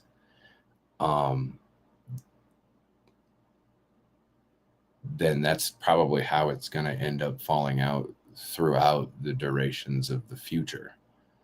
And we won't have any data of how it's really going to play until these auctions actually start. We actually have like people actually utilizing the front end, which, like we said, it could get particularly hairy, all depending on when the 24-hour countdowns start and how many of them get started around the exact same time and when they actually come to an end. And then also reminding yourself that when they're coming to an end, that there's a whole new set of them that's hitting the default tab too. And you're going to have to be mindful of your own Hedron if you're competing to be able to take advantage of those things, which, like other protocols, are going to have people that are making these types of decisions that may not be aware of these types of things. Right. And I can pretty much say that because I can probably let me take a look. I can pretty much guarantee, unless this particular individual went and made an alt that I'm not aware of and is in here just listening, that the executor is not. So potentially there's going to be a lot of opportunity once people start running out of Hedron. I mean, yeah, if that was the case, right? But there's like, if we were to say that there's 24 trillion circulating, right? And we've already taken out the SA. The only thing that we have left is a lot of that supply of that 20 trillion would be the OAs, right? So the OA hasn't sold any Hedron on market as of yet, but it did provide liquidity, and that liquidity wall that it put up is now sitting in the liquidity as Hex right now. So its Hedron has been disseminated into the community as it sits anyway, and no longer is his. So that went into the circulating supply. So that got actually added in my calculation to the 2 trillion, but shouldn't have been, right? Because it currently isn't. It's hex. So whatever, probably less than that number to less than 2 trillion, but still sitting like 23 trillion of circulating supply. But how much does the OA have? Probably about more than 10, maybe 12 trillion. I don't know. Somebody that has some stats, maybe I should look that up. Get more definitive understanding of that. But let's just have fun here. And let's say that it was 10 or 12 trillion. That would leave over about 10 trillion of circulating supply to be burned. That would be crazy that within the first 3 days, that because that was available for people to go in there and like throw their weight around, because 10 trillion kind of seems like a lot, right? But maybe in terms of the competition for those people, it may not be. And you have like a lot get burned. But even if 10 trillion was the generalized perception without actually looking at data of what the circulating supply would be that the community actually holds past the OA, the SA, and all the staked amount, even if we were to, I don't know, include that there was a certain amount of squids out of the little over 1 trillion that they actually have staked between the 1,000 of them, goes back into circulating supply. It's not that much to really even consider, I guess, in the spectrum of things. But you could say, maybe there's 12 trillion circulating supply, and we burn 2 trillion of it. That at actual potential circulating supply, we're only sitting at 10 trillion at that point in time. That's a significant portion of 2 trillion that we would have burned, but maybe even in more, it could be higher than that.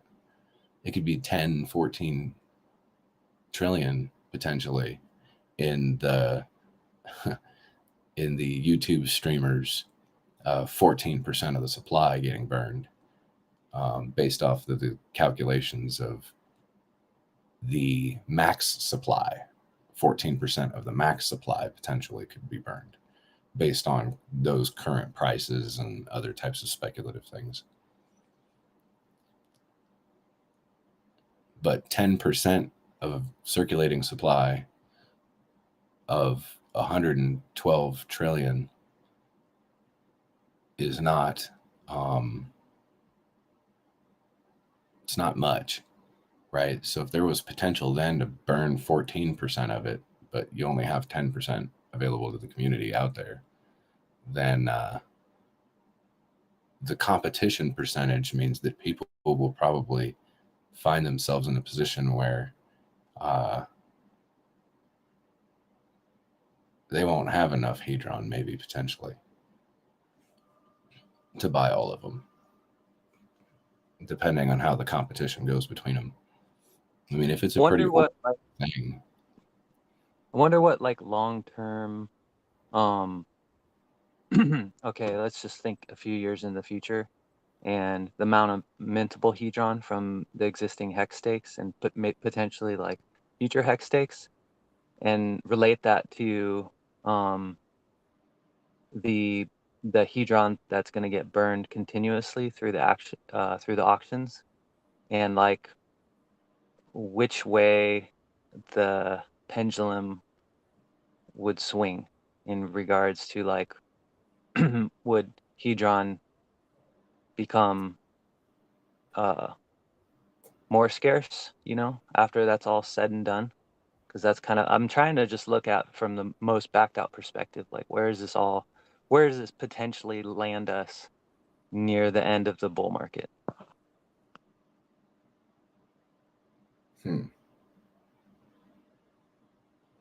I don't know. I mean, I'm not even thinking in those terms, I guess. And I'm finding that if 30 trillion is staked and you can take out potential trillions of supply that could have otherwise either staked in the protocol and diluted us, or have the squids available to remove themselves from the staking pool to utilize their availability to use their hedron in competition, or later on when there's HSIs that are sitting there because let's say bigger players exhausted themselves.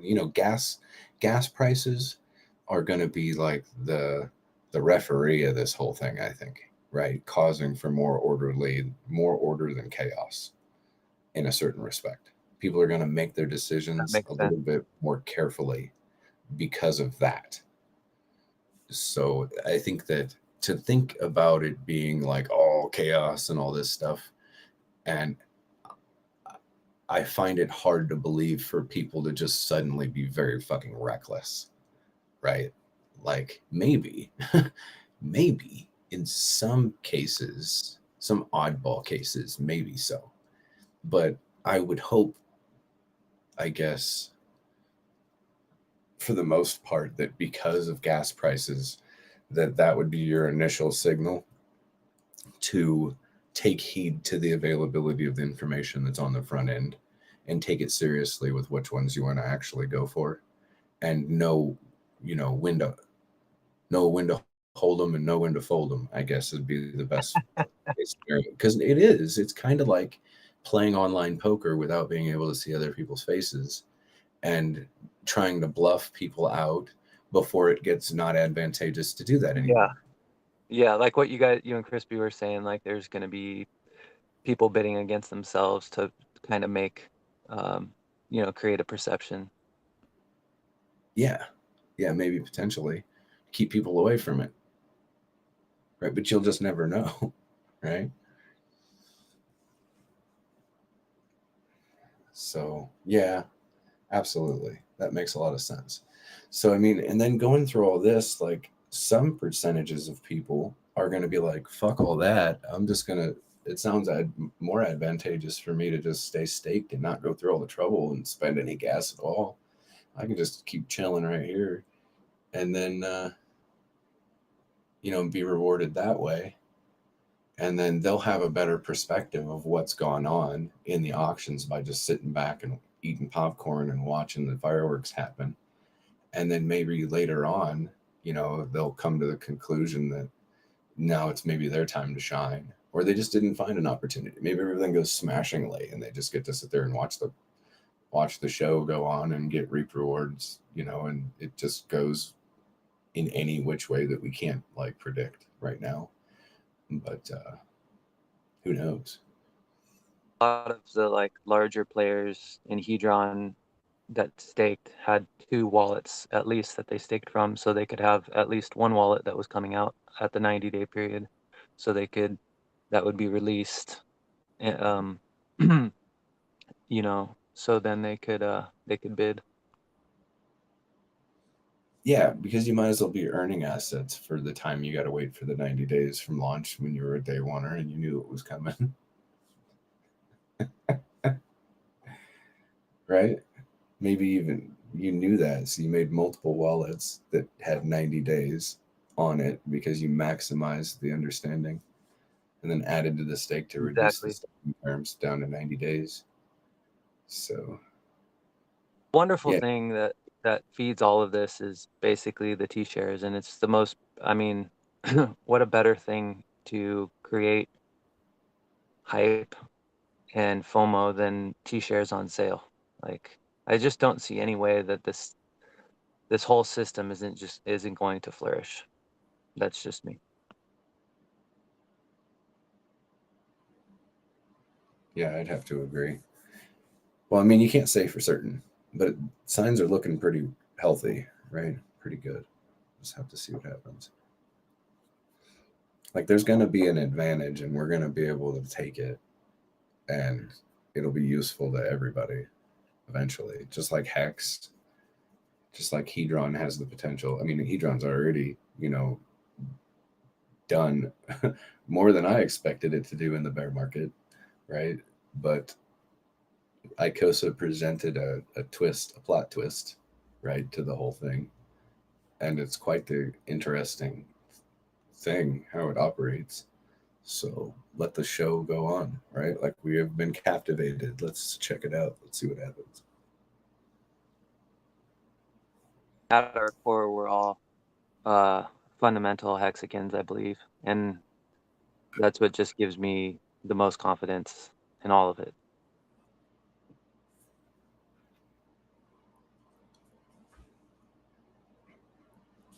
Yeah, me too. You Me know too. would be really bullish is if the after this dump and the triple bottom we still go up.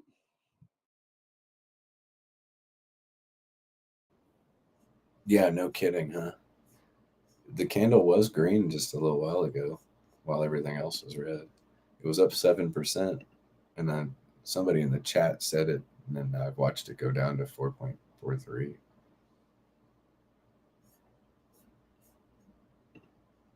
A new rule: don't speak about the price when it's going up. Yeah, my girlfriend's been sleeping, so I've just been listening and with my headphones on. Well, thanks for explaining yourself. Appreciate it. It's like almost 1 o'clock in the afternoon, and I'm thinking about going to at least take a nap. Yeah, we're just waking up, so. Overextend yourself, executioner. We need you here consistently for 15 years. Well, I mean, yeah, you're probably right. I should calm down. This is the type of nomad shanty behavior of not sleeping and being too busy doing all sorts of other shit.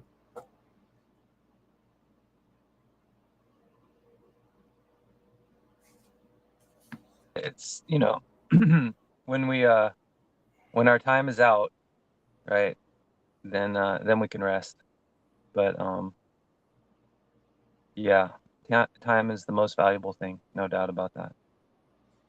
Speaking of that, I'm probably going to waste a bunch of time sleeping for at least the next 12 hours.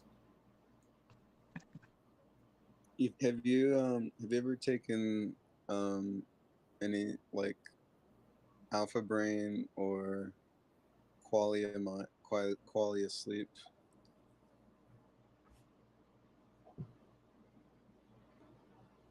Did you ask me if I eat alpha brains or do I eat quality sleep? Have you ever tried Alpha Brain? It's a supplement. It's supposed to help your brain.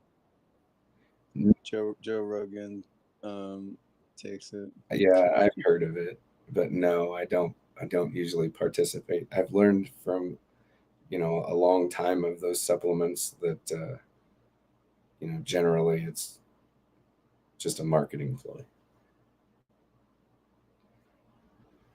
But I mean, I'll listen to this. Like, I know that there's things that are good for your brain synapses to probably have for it, but as long as it doesn't put your brain in a position to rely on it to produce that function, and then it's overall stops producing the availability of it to do that function without that That's a great point. enhancement. Yeah, I would say coffee's like that, but yeah. Mm. Yeah. Well, I could chime in here and say lion's mane mushroom mixed with microdosing on with psilocybin has been shown to strengthen the myelin sheath in the brain and open up like fire synapses that have gone dormant. yeah, I like lion's mane. I'm a little bit skeptical of psilocybin. Like maybe if you do it like once a year or something, but I've known people who've taken a lot of psilocybin or might even microdosed it, and they kind of, you can see they're kind of losing it. Like I know that it like increases the amount of connections in your brain, um, but there's kind of like that might be just as bad as destroying connections, depending on what situation you're in. Like if you have like brain damage, maybe it'd help you. I don't know. But I do like lion's mane. It's like you're describing like limitless, right? Like, you know how he takes the pill and it gives him the availability to do all these like crazy things, like superhuman type availability with maths and shit like this. And then like over a period of time he like needs to do more of it, right? Because of the psychology of it. Could eventually do more damage because of the power that it gives him. Yeah, I would say there's certain things that are like good that act like that. Like I think definitely psilocybin's probably like that, and so is coffee. But then there's just like nutrients for your brain, like um phospholipid phospholipidcholine lipid choline is like this helps just it's just like a nutrient for your brain, and like your brain's like 50-60% by weight omega-3 fats, so that like that probably would help your brain function. um I'm more about like what is the brain structurally made of, and let's give it that more of that so that it can function better. I do have a degree in biochemistry, and I like to study nutrition for like before and after, and um, I I don't know. There's something to it. It's not gonna change your life. Like it's like if you want an extra like 3%, 5%, and or maybe if you're just like you feel like my brain's not working, like something's wrong. Like you're probably missing a nutrient or something. I would have to agree. Yeah. So that does sound like uh, something that probably has good product market fit for those types of people. Maybe had put their bodies or their brains through some intensive other types of things to maybe help reverse or at least assist in the reversal of said side effects. Agree with your guys' take on just anything like that being a crutch, right? It's like if it stimulates certain aspects of your brain, then that normally gets stimulated naturally, then it turns into a crutch because then your body no longer needs to do that itself to create that chemical, and then that's essentially what like addiction is. So yeah, and I think that exists a lot with herbs as well. So I think the way to take herbs in a healthful way would be to never do them every day and keep your tolerance as low as possible. And then what they can act as is like reminders, and that's essentially what they are. You know, they're like put on this earth to remind us of the things that are true and to remind our way of thinking almost, and yeah, and not become a crutch. Yeah, and all this is like if you're not getting good sleep and you're not eating right, like there's no you're not helping at all by taking some supplements. Like those are the number one things: sleep and eat right. Yeah.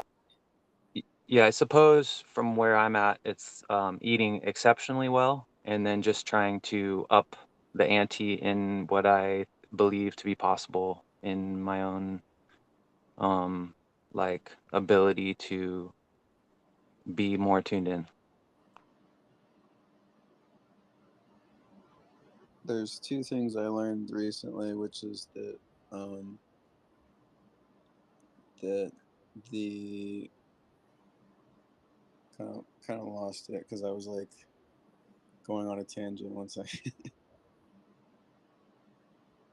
No worries. We're speaking of subjects that are lend itself to yeah, just kind of what is it? um, Conceiving the possibilities, or just So, there's a lot. so yeah, like the seed oils and like if you have seed oils or even like certain types of meat fat, then my girlfriend's staring. Then it actually makes you hungrier and makes it activates your reward system and makes you it's kind of like addictive and it makes you want to eat more of it and it could have a bad Yeah, effect on your brain. yeah, big time. Seed oils are horrible, like on so many levels, right? Like they're yeah, and our brain is mainly fat, so I would say a high quality animal fat